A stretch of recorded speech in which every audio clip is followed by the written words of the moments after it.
এবার জিজ্ঞাসা করলাম ঈশান কোণে কি আছে? বলছে না হুম ঈশান কোণে সেরকম কিছু নেই। আমি বলছি, না কিছু তো থাকতেই হবে, কি আছে ঠিক করে বলুন। তখন বললো হ্যাঁ রান্নাঘর। হ্যাঁ, হ্যাঁ হয়ে গেল। আচ্ছা, আচ্ছা আর আমি বললাম যে আর কি সমস্যা হচ্ছে একটু বলুন তো। তখন বলছে যে এরকম আমার বাড়িতে কি কাজ হচ্ছিল, বাঁশগুলো হুম হঠাৎ করে দেখি মাথায় এসে পড়তে গেল, খুব জোর বেঁচে গেছি। তারপরে হুম তো কিছু কেমন অলৌকিক জিনিস ঘটে। আর যে আচ্ছা অলৌকিকটা দু রকমের হয়, ভালো হয় মন্দ হয়, কোনটা? বলছে হুম মন্দটা। আমি বলছি, আমি শিওর আমাদের ওই নৈরিত কোণে কত নম্বর দরজা বলিনি, অত তো বুঝতে পারবে না। আমি শিওর হুম আমাদের নৈরিত কোণের দিকে মেন গেট আছে। বললো হ্যাঁ হুম নৈরিত কোণের ওই দিকেই মেন গেটটা আছে, কিন্তু নৈরিত কোণ নয়, ওটা পড়ে যাচ্ছে আমরা, হ্যাঁ পশ্চিম দিক ঘেঁষে। আমি না, ওটা নৈরিত কোণেই হবে। হুম নৈরিত কোণে মানে এইটের দরজাটা এরকম পাল্টা দেয়, তো এইট মানে তো নৈরিত কোণটা দিয়ে একদম ধার ঘেঁষে চলে যাচ্ছে। ওরা ওই জন্য হুম বললো পশ্চিম দিক ঘেঁষে হবে। আর না ওইখানেই মেন গেটটা আছে। তখন বললো হ্যাঁ মেন গেটটা আছে।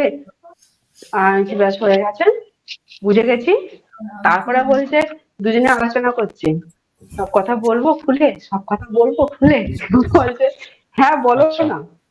আবার আমাকে বললো যে এরকম ওর কি একজন মারা গেছিল, মানে অত্যাচার করে যাকে মেরে দিয়েছে, ছাদের ঘরে আচ্ছা ছাদে রেখে দিয়েছিল, সকালবেলা উঠে দেখে নাকি মারা গেছে। তারপর আচ্ছা থেকে এরকম ঘরে বিভিন্ন রকম জিনিস হয়। ওর যে হুম স্ত্রী ছিল আমাকে বলছে, হুম। আমার গায়ে না অনেক সময় ঠান্ডা হাতের পরশও পেয়েছি, এখানে থেকে আমাদের অনেক সমস্যা হচ্ছে, অনেক কিছু দেখতেও পাচ্ছি। হ্যাঁ, হুম দিয়ে আমি দরজাটাকে বোঝাতে হবে, তাহলে হয়ে যাবে। আর হুম ঈশান কোণে রান্নাঘর সরাতে হবে। হুম রান্নাঘর সরাতে পারবে না, কি করা যায়? হুম আর বললো ঈশান কোণ থেকে আমি কোনোভাবেই সরানো যাবে না। বলছে কোনোভাবেই সরানো যাবে না, ওখানেই তাহলে রান্নাটা আপনাদের সোজা। করতে হবে। আহ, এবার কেমন দেখো কপালের ওদের গেরো, দেখো এটা কি বলে না, কপালের গেরো। ও ফ্ল্যাট কিনেছে, বলছে ওই ফ্ল্যাটটা আমাদের জন্য খুব পজিটিভ, ওখানে গিয়ে আমাদের অনেক উন্নতি হচ্ছে, কিন্তু আমরা ওখানে গিয়ে থাকতে পারছি না, একটা রুম বলেও থাকছি না, এখানেই আছে, ভূতের ঘরে পড়ে আছে। আচ্ছা এবার তার রান্নাঘরের জন্য ওকে বললাম, তাহলে এক কাজ করুন আপনারা, আপাতত ঈশান কোণটাকে ছেড়ে দিন, পূর্ব দিক ঘেঁষে যতটা আসা যায় আসুন, এসে ওখানে রান্না করুন, তাছাড়া আর কি বলবো, আমাদের যখন কোথাও সরার জায়গা নেই। বললো হুম তাহলে সেটাই করি, ওইটা করুক। আর দরজাটা হ্যাঁ তাই বলেছি, ওরা আমাকে বললো ওটা ঠিক আছে তো। হ্যাঁ আপাতত ও হ্যাঁ সরতে পারবে না, কি করা যাবে আর? সেটাই। আর দরজাটা বললো যে ইয়ে করবে, বললো আমি দরজার উপর একটা হনুমানজি, পঞ্চমুখী হনুমানের ছবি রেখে দিয়েছি। হুম আর হুম যে দেখো এইটা না, আমি একটুখানি ডাউট আছে, এটা একটা আমাকে ইয়ে করে দাও, যে অনেকে বলে দরজার উপরে ঠাকুরের ছবি রাখা। হ্যাঁ, হুম এটা তো একটা ব্যাপার আছে। এবার নৈরিত হুম কোণে যদি বাস্তুপুরুষের পা থাকে, তাহলে হুম। সেখানে কি হনুমানজির ছবি লাগানো যায়? বিষয় হচ্ছে এইখানে দৃষ্টিভঙ্গিটা একটু অন্য রকম। হনুমানজির ছবি আমি লাগাচ্ছি বাস্তুপুরুষের পায়ে নয়, এখানে উদ্দেশ্য পাল্টে যাচ্ছে। হ্যাঁ এখানে উদ্দেশ্যটা হয়ে যাচ্ছে যে আমি নেগেটিভ এনার্জির থেকে বাঁচার জন্য লাগাচ্ছি, হ্যাঁ পায়ে লাগাচ্ছি না কিন্তু। হ্যাঁ এখন পরিস্থিতি সাপেক্ষে স্থানটা হয়ে গেছে তার পা, হুম সেক্ষেত্রে আমি করবোই বা কি? কারণ এখানে হনুমানজি যে যাচ্ছে সে এখন রক্ষাকর্তা হিসেবে যাচ্ছে, তো রক্ষাকর্তা তো এটা দেখবে না সে পায়ে আছে কি মাথায় আছে।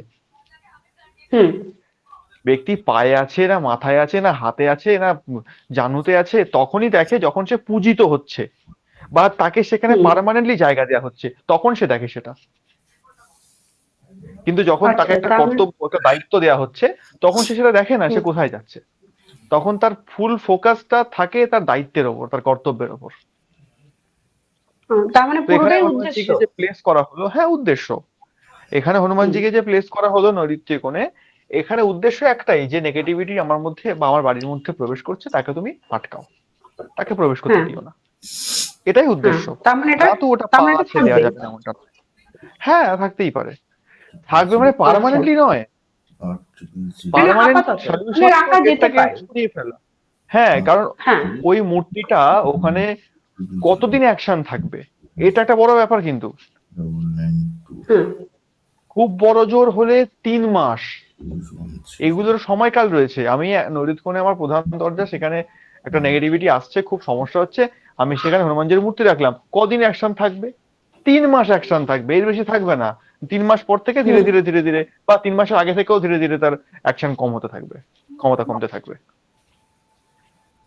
কারণ ওই যে 3টে মাস তাকে সময় দেওয়া হচ্ছে, যে আমি এই 3টে মাস তোমাকে রক্ষা করছি, তুমি এর মধ্যে ব্যবস্থা খুঁজে নাও। হ্যাঁ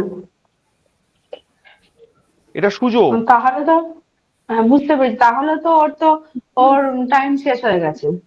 কেন কি আহ, যদি তাই হতো তাহলে তো ওর ওইসব বিপদগুলো হতো না হঠাৎ হঠাৎ। হ্যাঁ, টাইম শেষ হয়ে গেছে, আর রক্ষা তো করবেন না তিনি।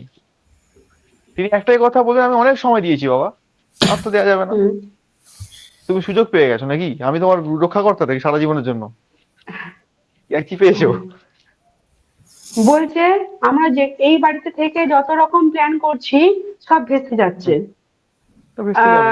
কালকে আমাকে ফোন করেছিল, কালকেই আমাকে বললো একটা খুব বাজে দুর্ঘটনা ঘটলো, আমার গাড়িটা খুব হুম বাজে রকমের অ্যাক্সিডেন্ট হয়েছে, বেঁচে গেছি প্রাণে, কিন্তু গাড়িটা একদম দুমড়ে মুচড়ে গেছে। হুম তো আমি বললাম মেন গেটে, ও জিজ্ঞাসা করলে মেন গেটের কি প্রতিকার, আমি মেন গেটে কোনো প্রতিকার নেই, ওটা সরাতে হবে। হুম এবার সরিয়ে ওর কিন্তু প্রতিকার আর আমরা ওই দিকে যাই কোনো দেব। জায়গা নেই। হ্যাঁ, হুম, দেখুন কিছু প্রতিকার আছে। আমি বারবার বলি যে ঈশান অগ্নি নদীতে কোনো প্রতিকার নেই। হ্যাঁ, কথাটা সত্যি কথা, কোনো প্রতিকার নেই। কিন্তু কিছু এমন প্রতিকার আছে যেটা আমরা হোল্ড করতে পারি। কদিন? ওই 2 মাস 3 মাস, খুব বেশি হলে 4 মাস 5 মাস, বা আরো খুব হুম, পাওয়ারফুল দিলে 6 মাস। এর বেশি হোল্ড করিয়ে রাখা যায় না। এই প্রতিকারটা ও আছে যে আমরা আচ্ছা। কিছু দিনের জন্য সেটাকে, সেই ক্ষমতাটাকে বা সেই নেগেটিভিটিকে হোল্ড করিয়ে রেখে দিলাম। এবার যে সময়টা পাওয়া গেল, সেই সময়ের মধ্যে অল্টারনেট ব্যবস্থা করে নেওয়া, এইটাই রেমেডি হয়। আচ্ছা। পার্মানেন্ট রেমেডি ওই হুম 3টে জায়গায় সম্ভব নয়। আর সাউথ ওয়েস্টে তো কোনো মতেই সম্ভব নয়। হুম ওখানে সাউথ ওয়েস্টে মেন এন্ট্রান্স যদি ভৌতিক ব্যাপার ঘটে, তাহলে এটা আছে S8-এ।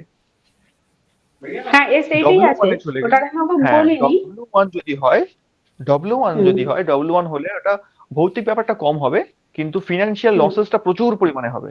ব্যাংকরাপ্ট হয়ে যেতে পারে, লোন টোন করে এসে ওটাও দেনায় হয়, ঢুকে যাবে পুরো। ওটাও হয়, ওটাও হয়, ওটাও হচ্ছে, ওটাও হচ্ছে, বললো ব্যাংকের লোনে ডুবে গেছে। হ্যাঁ, যদি এটা হয় তাহলে তো ওর স্ত্রী, W1-ও পেয়েছে। হ্যাঁ দুটোই দুটোই পেয়েছে। হুম বললো দুটোই ইয়ে হয়েছে, সমস্যা হয়েছে। একটা হচ্ছে ওর স্ত্রী খুব ভালো নাকি কাজ করতো, হুম সেখান থেকেও কোন রকম ভাবে কোন একটা ইয়েতে ওর স্ত্রীকেও কাজ থেকে ছাড়িয়ে দিয়েছে। হুম হ্যাঁ, ছেড়ে চলে এসেছে। এখন ওর হুম চাকরিটা টিকে আছে, আর এইরকম ধরনের দুর্ঘটনা ঘটছে এবং এরকম ভৌতিক ব্যাপার স্যাপার ঘটছে। হুম। হবে। যদি W8 বলছি, W1 পেয়ে থাকে, তাহলে এই রকমও হবে, ফিনান্সিয়াল লসেস হবে প্রচুর পরিমাণে, লোন বাড়বে, শেষ করে দেবে পুরো একদম, মানে কোটি থেকে জিরো নিয়ে চলে আসবে। হ্যাঁ তাই বললো, ও খুব ইয়ে হয়ে গেছে, মানে ও কথাবার্তা শুনে মনে হচ্ছে বেচারা খুবই আপসেট হয়ে গেছে। কর্মই সেরকম করেছে না, হুম কিছু করার নেই এখানে। এবং এমন একটা যেমন একটা দেখো, আমি ওকে বললাম যে দরজাটা পূর্ব দিকে, মানে ওই ওই সরানো যাবে না, বলে বলে পূর্ব দিকে সরানো যাবে।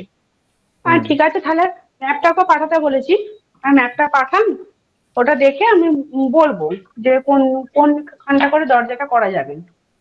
হ্যাঁ, ও সেটাও আমাকে এবার পাঠালো না, আজকে ওকে ম্যাপ পাঠাতে বলেছি। হ্যাঁ, পাঠাতে ওর সমস্যা আছে অনেক, অনেক সমস্যায় পড়বে ওটা ওকে আমি পাঠাতে গিয়ে, লেট দশ করবে। দিন আগে বলেছি এই কথাটা, ও কিন্তু হুম পাঠালো না। আমাকে হুম ওর স্ত্রী বললো আমি এক্ষুনি আপনাকে করে পাঠিয়ে দিচ্ছি, এখনো পাঠালো না। এবং কি ওরা হুম। বেড়াতে যাবে, আমার মনে হচ্ছে এখনো পাঠাতে পারবে না ওরা। পারবে না, অত সহজ নয়। হ্যালো। ঠিক ডিলে হবে, ভুলে যাবে, কিছু না কিছু প্রবলেম হবে। বিষয় হচ্ছে, আমি একটা জিনিস দেখেছি, এই দীর্ঘমেয়াদী একটা সময় তো কাটলো এই লাইনে, এটা খুব একদম ব্যক্তিগত অভিজ্ঞতা থেকে বলছি, যারা প্রচন্ড রকম সমস্যায় পড়ে, এই সব দিক থেকে যারা প্রচন্ড পরিমাণে লোন নিয়ে ব্যাংকরাপ্ট হয়ে গেছে, ফিনান্সিয়ালি ভুগছে, সম্পর্ক খুব খারাপ অবস্থায় চলে গেছে, একদম নিচের দিকে নেমে এসছে, একসময় প্রচুর ছিল এখন একদম জিরোয় নেমে এসছে, কিচ্ছু নেই, পুরো শেষ, হাজার চেষ্টা করে উঠতে পারছে না, যারা এদিক ওদিক ছুটে বেড়াচ্ছে, একটু যদি কোথাও কিছু পাওয়া যায় সেখান থেকে সেটাকে ধরে আমি উঠবো, এই রকম যাদের অবস্থা। এবং তারা এই এই সময়টা দেখার পর এমনই তাদের মধ্যে একটা গুণ চলে আসে, নেচার চলে আসে, তারা অনেকটা রেমেডি ওরিয়েন্টেড হয়ে যায়, যে আমাকে কিছু একটা প্রতিকার করতে হবে, আমার এই গ্রহের জন্য এটা হচ্ছে, আমার এই দোষের জন্য এটা হচ্ছে, আমাকে একটা প্রতিকার করতে হবে, একটা উপায় খুঁজতে হবে। তখন এরা চলে আসে এই লাইনে, এই জ্যোতিষ, এই বাস্তু, এই নিউমোলজি, এটা আসলে যত রকম আছে এদিকে চলে আসে, এদিকে চলে এসে একটা খুঁটি খোঁজে, আমি কোথায় ঠিকঠাক খুঁটি শক্ত পাবো, আমি সেটা ধরে ওঠার চেষ্টা করব। যত এরকম আছে না, এই ক্যারেক্টারের আছে, প্রত্যেকের ব্যাকগ্রাউন্ড চেক করবেন একবার, প্রত্যেকের ব্যাকগ্রাউন্ড, যত বছর তার বয়স বর্তমানে, এই বয়সের 50% সময় সে শুধুমাত্র অকাজ কুকাজ করে গেছে। এবং তার ফ্যামিলি ব্যাকগ্রাউন্ড যদি চেক করা যায়, তার ফ্যামিলির মধ্যেও সেম ব্যাকগ্রাউন্ডের লোক থাকবে।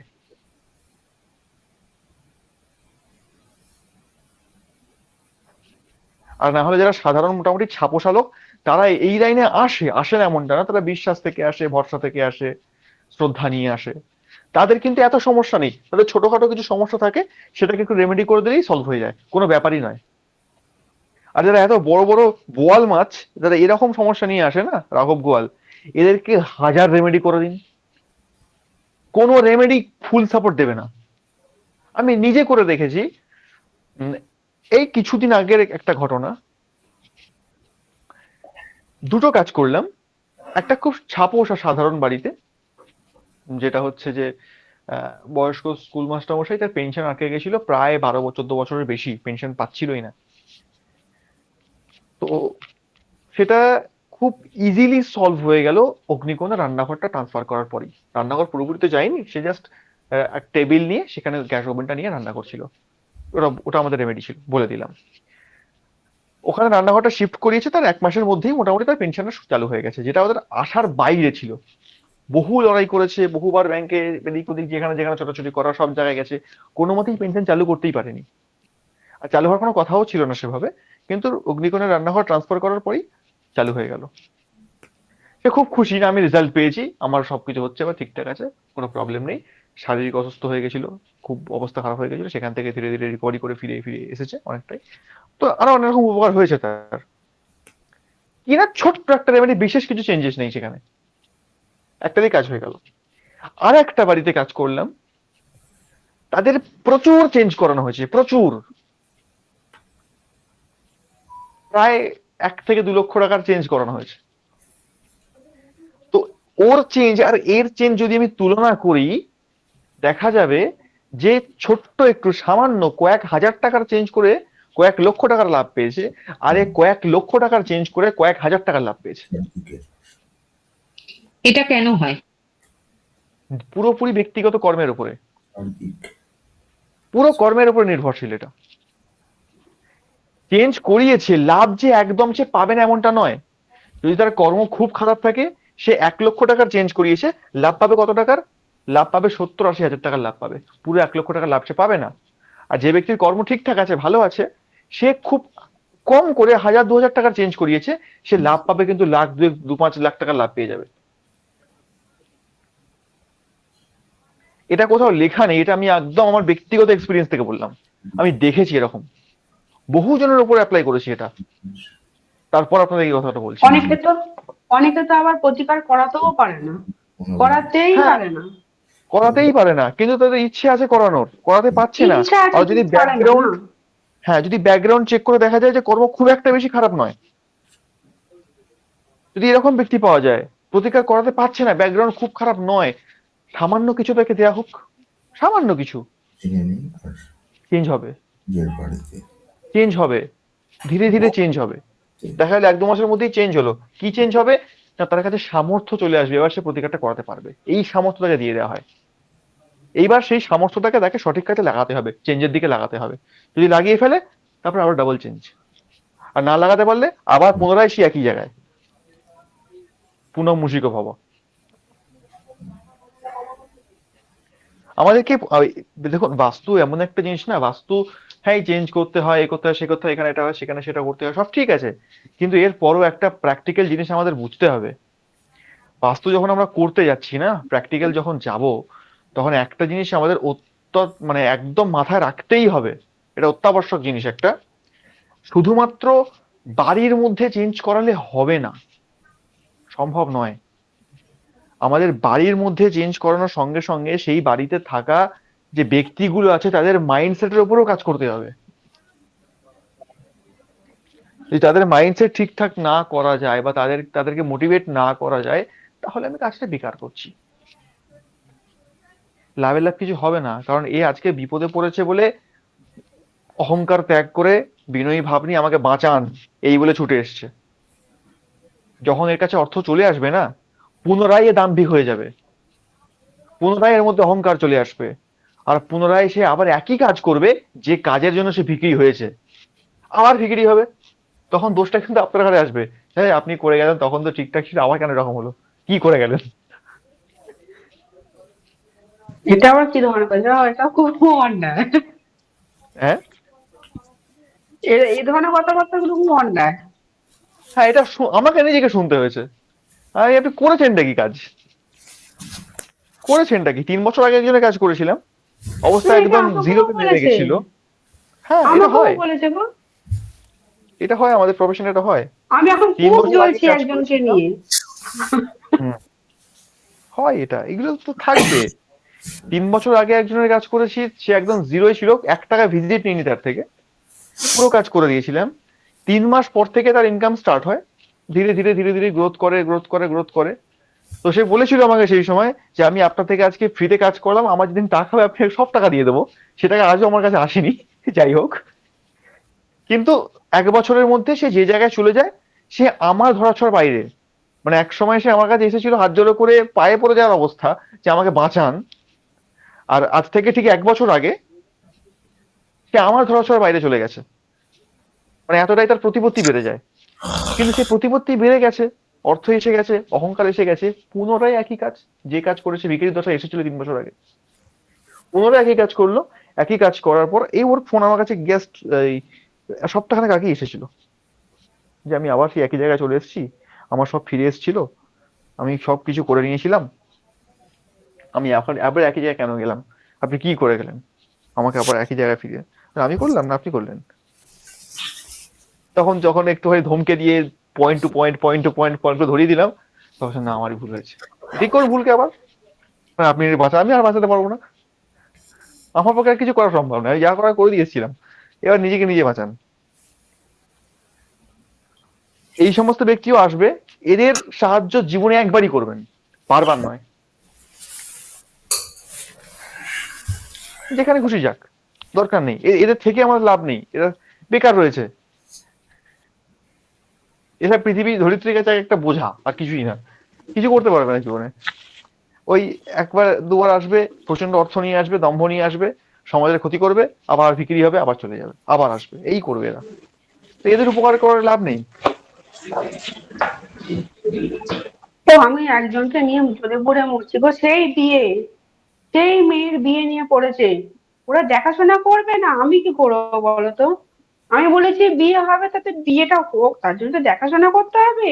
ওরা চুপ করে বসে আছে, হ্যাঁ ম্যাম বলেছে বিয়ে হবে, তাহলে বিয়ে হবে। তুমি বলো কে ও ঘরে এসে মালাটা পরিয়ে দিয়ে যাবে? ওকে দেখাশোনা করতে হবে না? এটা কি সল্ট লেগের ব্যাপার? না না, এটা আরামবাগের, ওই যে তোমাকে আমি যার কথা ও, বলেছিলাম। আচ্ছা আচ্ছা ওকে আচ্ছা। আমি বললাম যে ও বাড়িতে চলে যাও, গিয়ে ওখানে দক্ষিণ দিকের ঘরে শো, ওই ঈশান কোণের ঘরেই শোবে। কিছুতেই আমার কথা শুনছে না। আর সেই রোজ 4 বার 5 বার, আজকে 7 বার আমাকে ফোন করেছে, 7 বার। না পারছি ব্লক করতে, আর না পারছি ওর ফোন ধরতে। হুম, হয় হয়, এরকম হয়। তো মানুষ সব দিকে সুবিধা চায়, এখন ব্যাপার হচ্ছে অনলাইন যুগে তো সব রকম সুবিধা চায় তারা, এখন চায় যে আমি চেঞ্জও করবো না, আমি যেমন আছি তেমন থাকবো, এই অবস্থাতেই আমার সবকিছু চাই। যেটা কখনোই কোনোদিনই সম্ভব না, সেটাই সে করে।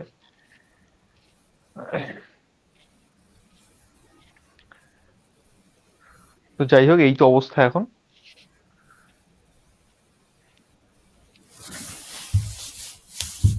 আচ্ছা, অনেক চর্চা হলো, এবার আমরা একটু আসি পড়াশোনাতে।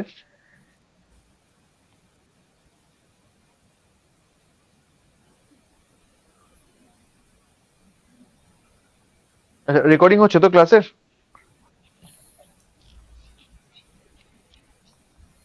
অঙ্কুর,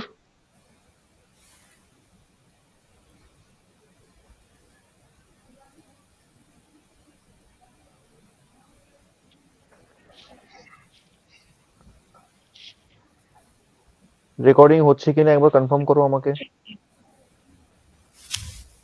হ্যাঁ, রেকর্ডিং হচ্ছে স্যার। ওকে।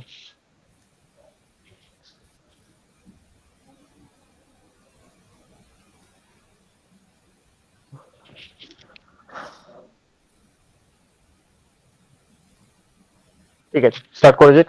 লাস্ট কি হয়েছে আমাদের?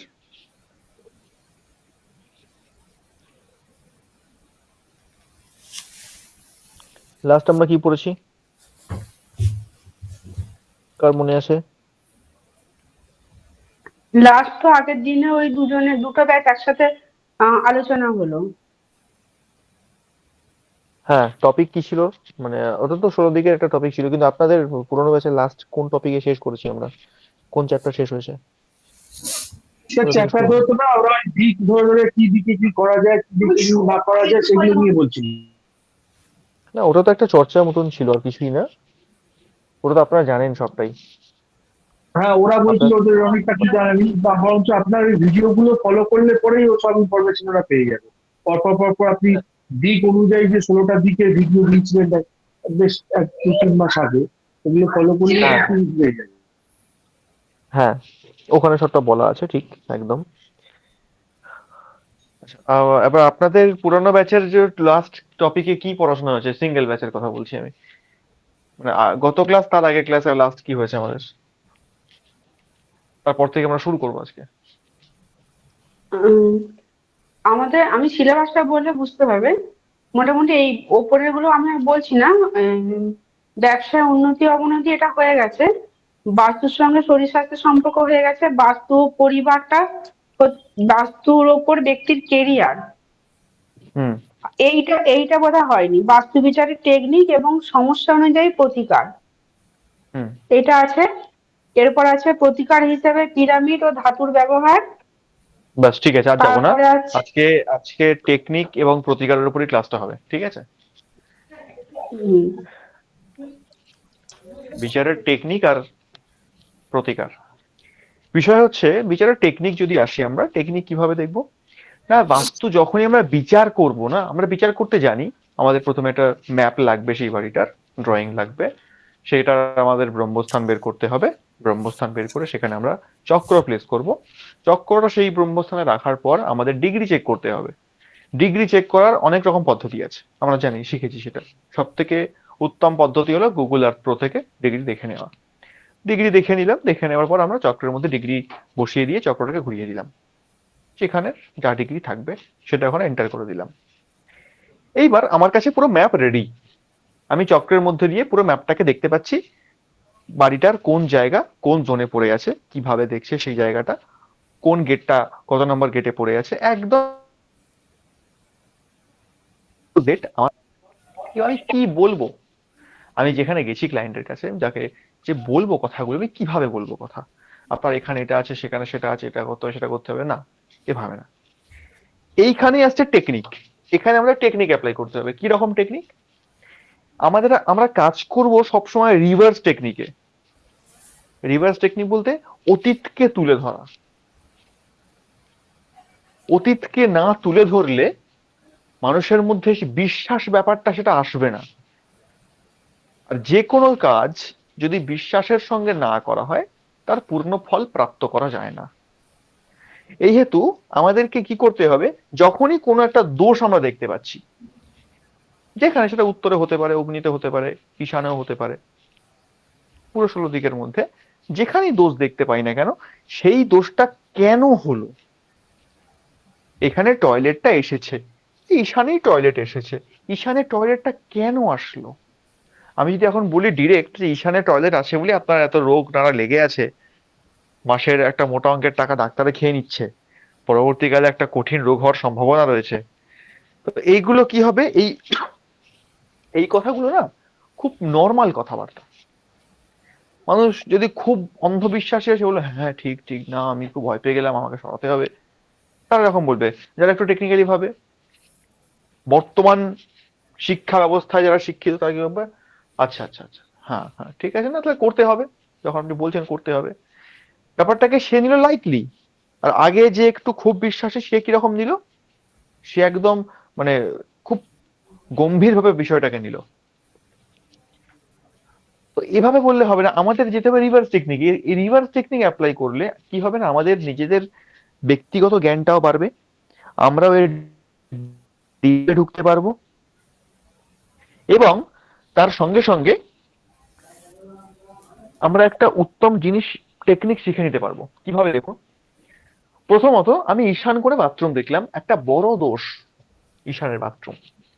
এই ঈশানের বাথরুম কেন আসলো, কারণটা কি, প্রত্যেকটা দিকে এভাবে তো বলা সম্ভব নয়, কিন্তু আমি আপনাদেরকে টেকনিকটা শিখিয়ে দিচ্ছি, এই টেকনিকটা অ্যাপ্লাই করবেন।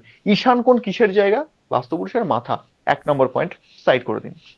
আর কিসের জায়গা, ঈশান কোণ হচ্ছে আমাদের ইমিউনিটির জায়গাও বটে, আমাদের মাইন্ডসেট, চিন্তা ভাবনার জায়গা। 2 নম্বর পয়েন্ট কি না, চিন্তা ভাবনা, সাবকনসিয়াস মাইন্ড, সাইড করে দিন। 3 নম্বর ঈশান কোণে কি হচ্ছে, 3 নম্বর ঈশান কোণ আমাদেরকে আমাদের বড় বড় রোগ প্রদান করে থাকে যদি প্রবলেম থাকে সেখানে। কেন এই যে 3টে মেজর পয়েন্ট কি আমরা পেলাম, প্রথম পয়েন্ট বাস্তুপুরুষের মাথা, দ্বিতীয় পয়েন্ট কি, দ্বিতীয় পয়েন্ট আমাদের ইমিউনিটি পাওয়ারকে দেখে, আমাদের বড় বড় রোগ প্রদান করে থাকে, বলে দিয়েছি এবং আমি 3 নম্বর পয়েন্ট আমাদের চিন্তা ভাবনা। এই আচ্ছা, আমি 3টে পয়েন্ট ঈশান থেকে পাই আমরা।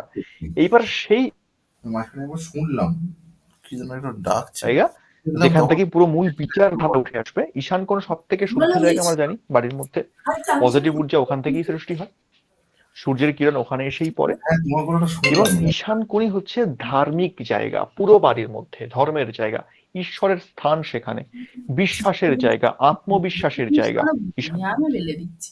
হ্যাঁ এই দুটো বলো। বড় পয়েন্ট, আত্মবিশ্বাসের জায়গা, ভক্তির জায়গা। আচ্ছা এই জায়গায় টয়লেট চলে আসলো মানে কথা এই যে বলি, 4টে পয়েন্ট আমরা পেলাম, এই 4টে পয়েন্ট পুরো ধ্বংস আমি হয়ে কথা গেল, বলিনি তো, এখন কথা বলছি, শেষ দাঁড়াও। হয়ে গেল। এই 4টে পয়েন্ট ধ্বংস হলো, শেষ হলো কেন, কারণটা কি, অতীতের কোন কর্মের জন্য এখানে বাথরুম আসলো, ঠিক আছে, কোন কর্ম, না কর্ম একটাই, কি কর্ম, সেটা হচ্ছে ব্যক্তির পূর্বপুরুষ অথবা এই ব্যক্তি স্বয়ং নিজে এই জন্মের প্রথম দিকে অথবা পূর্বজন্মে এমন ক্যারেক্টারের লোক ছিল এটা আমি যে কাকে ধর্ম বলবো? সম্পর্কে সম্পূর্ণ সচেতন, সব জানতো, শুনছো? পাণ্ডিত্য এর মধ্যে টাকা ঠুসে ঠুসে ভরা ছিল, টাকা না তো? প্রচুর জ্ঞানের অধিকারী ছিল, কিন্তু সেটা ভিতরে ভিতরে ছিল, বাইরে আচরণে তা প্রকাশ করত না। এই এটা কার? আমার এটা তুমি কাকে বলে ভুল বললাম, উল্টোটা হবে, বাইরে বাইরে আচরণে প্রকাশ করত যে আমি বড় পণ্ডিত, আমার মধ্যে প্রচুর জ্ঞান রয়েছে, আমি বিরাট কিছু একটা ব্যাপার, এটা বাইরে প্রকাশ করত, কিন্তু ভিতরে ভিতরে তাবৎ ছিল না। এই যে একটা দ্বিধা, দ্বন্দ্ব একই ব্যক্তির মধ্যে, যে আমি যেটা দেখাচ্ছি বাস্তবে আমি সেটা নই, আর আমি যেটা দেখাচ্ছি না, যেটা চেপে রাখছি, বাস্তবে আমি সেটাই। অর্থাৎ এক কথায় বলতে গেলে ধর্মকে আমি জানি না, ধর্মকে আমি জানি না, কিন্তু ভান করি ধর্মের জ্ঞান আমার মতন কারো কেউ জানে না। এক কথা উত্তর শেষ। যে ধার্মিক সে ছিল না, অথচ ধার্মিকের ভান করে বেড়াতো। এই কারণেই ঈশানে টয়লেট আসে। এটা গেল ঈশানের টয়লেটের ব্যাখ্যা। এইবার যদি ঈশানে রান্নাঘর চলে আসে তখন কি হবে? ঈশানে যদি এখন রান্নাঘর চলে আসে কি হবে? তখন কোন কর্মকে ইন্ডিকেট দিচ্ছে? ঈশানের রান্নাঘর একমাত্র আমাদের ইমিউন সিস্টেমকেই প্রভাবিত করে, কঠিন রোগ নিয়ে আসে।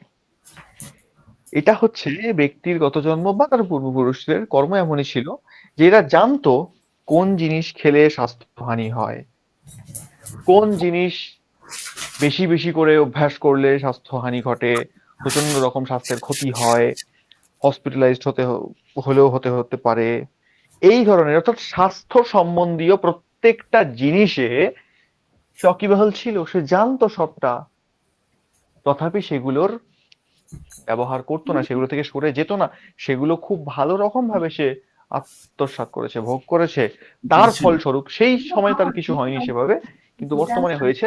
তার ফলস্বরূপ আজকে সে কিছু না করেও, হয়তো জানে সে কোনো নেশা করে না, সে ঠিকঠাক আছে, সঠিক পথে আছে, কোনো ব্যাপার না, তারপরেও সে ঈশানে রান্নাঘরের মাধ্যম দিয়ে কিন্তু তার মধ্যে একটা বিরাট কঠিন রোগ সে ডেকে আনছে। উভয় ক্ষেত্রেই হতে পারে, পুরুষও হতে পারে, মহিলাও হতে পারে, যে কেউ হতে পারে। তো এখান থেকে আমরা শুধুমাত্র সেই ব্যক্তির নিজের না, তার পূর্বপুরুষের কর্মও পেয়ে যাচ্ছি। একটা বাস্তুর মধ্যে মেজর চেঞ্জ কখন হয় জানেন? মেজর চেঞ্জ বলতে 3-4টে দিককে বোঝায়, মেনলি 5টা দিককে বোঝায়। কোন কোন দিক? উত্তর, ঈশান, অগ্নি, নৈঋত আর পশ্চিম। এই 5টা দিককে মেনলি বোঝায়। এই 5টা দিকের মধ্যে যখন কোনো কিছু চেঞ্জ হচ্ছে, তার মানে জানতে হবে মেজর চেঞ্জ হচ্ছে, মেজর চেঞ্জ। অগ্নিকোণের কথা যদি বলা হয়, অগ্নিকোণের মধ্যে তখনই ব্যক্তি কিছু চেঞ্জ করতে পারবে, ভালো কিছু বা খারাপ কিছু, যাই চেঞ্জ করুক না কেন তখনই সম্ভব। আর সেই ব্যক্তির মাধ্যম দিয়েই সম্ভব সেই ফ্যামিলির মধ্যে যেই ব্যক্তির ছকে শুক্র খুব ভালো জায়গায় আছে। যদি শুক্র স্ট্রং হয়, শুক্র ভালো জায়গায় থাকে, তবে সে অগ্নিকোণের সঙ্গে ভালো কিছু করবে। আর যদি শুক্র খারাপ অবস্থা থাকে, তার মানে সেই ব্যক্তি অগ্নিকোণের সঙ্গে এমন কিছু করে বসবে সারা জীবন তাকে ভুগতে হবে। ঠিক তেমনি যেহেতু শুক্রের অগ্নিকোণের অধিপতি, ঠিক তেমনি উত্তর দিকের সঙ্গে কোনো ছেড়খাড় তখনই করা সম্ভব ওকে বুধের অবস্থান খুব ভালো। পশ্চিম দিকের সঙ্গে তখনই কোনো ছেড়খাড় করতে পারবো যার অবস্থান শনির খুব ভালো। নৈতনের সঙ্গে রাহুর অবস্থান চলে আসছে, ঈশানের সঙ্গে বৃহস্পতি চলে আসছে, কেতু চলে আসছে। এখানে যে কর্মের ব্যাপার রয়েছে,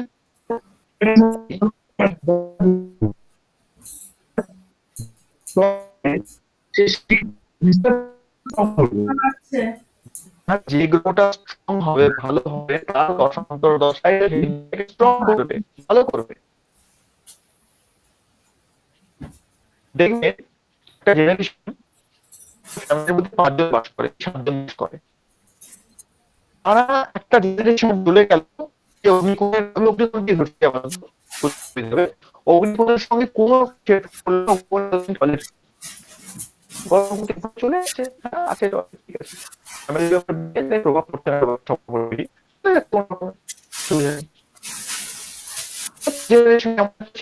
জন্ম যার ছকে শুক্র স্ট্রং আছে, ভালো আছে, সেই ছেলেরা ওখান থেকে সরবে এবং দিন ফিরবে,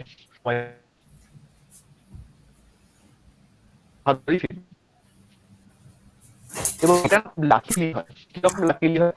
শুক্র বলে না, বৃহস্পতি হতে পারে, শনি, রাহু, লাকিলি কেন বলছি? আজকে আমরা জেনে এসেছি যে বাস্তুতে যে দিকটা আমরা খারাপ রাখবো বা দিকটা ভালো রাখবো, সেই দিকে যে ছেলে বা মেয়ে জন্মাবে তার জন্মযোগ্য সেইগুলো ভালো খারাপ অবস্থায় আসবে। এবার একটা কথা বললাম যে উনি খারাপ হয়েছে, কোথাও সেই ব্যক্তিটা সে জন্মাবে, শুক্র লক্ষ্য করে সম্ভব এইখানে কিরকম ভাবে না, এইখানে বাস্তুর মধ্যে হাজার দোষ আছে, প্রবল দোষ আছে, অর্থাৎ সেই দোষ থাকা সত্ত্বেও সেই শুক্রটা ভালো হলো, কি করে ভালো হলো? প্রধান কারণ হচ্ছে সেই বাড়ির সদস্য সংখ্যা। যদি একটা বাড়িতে সদস্যের সংখ্যা কোনোভাবে তার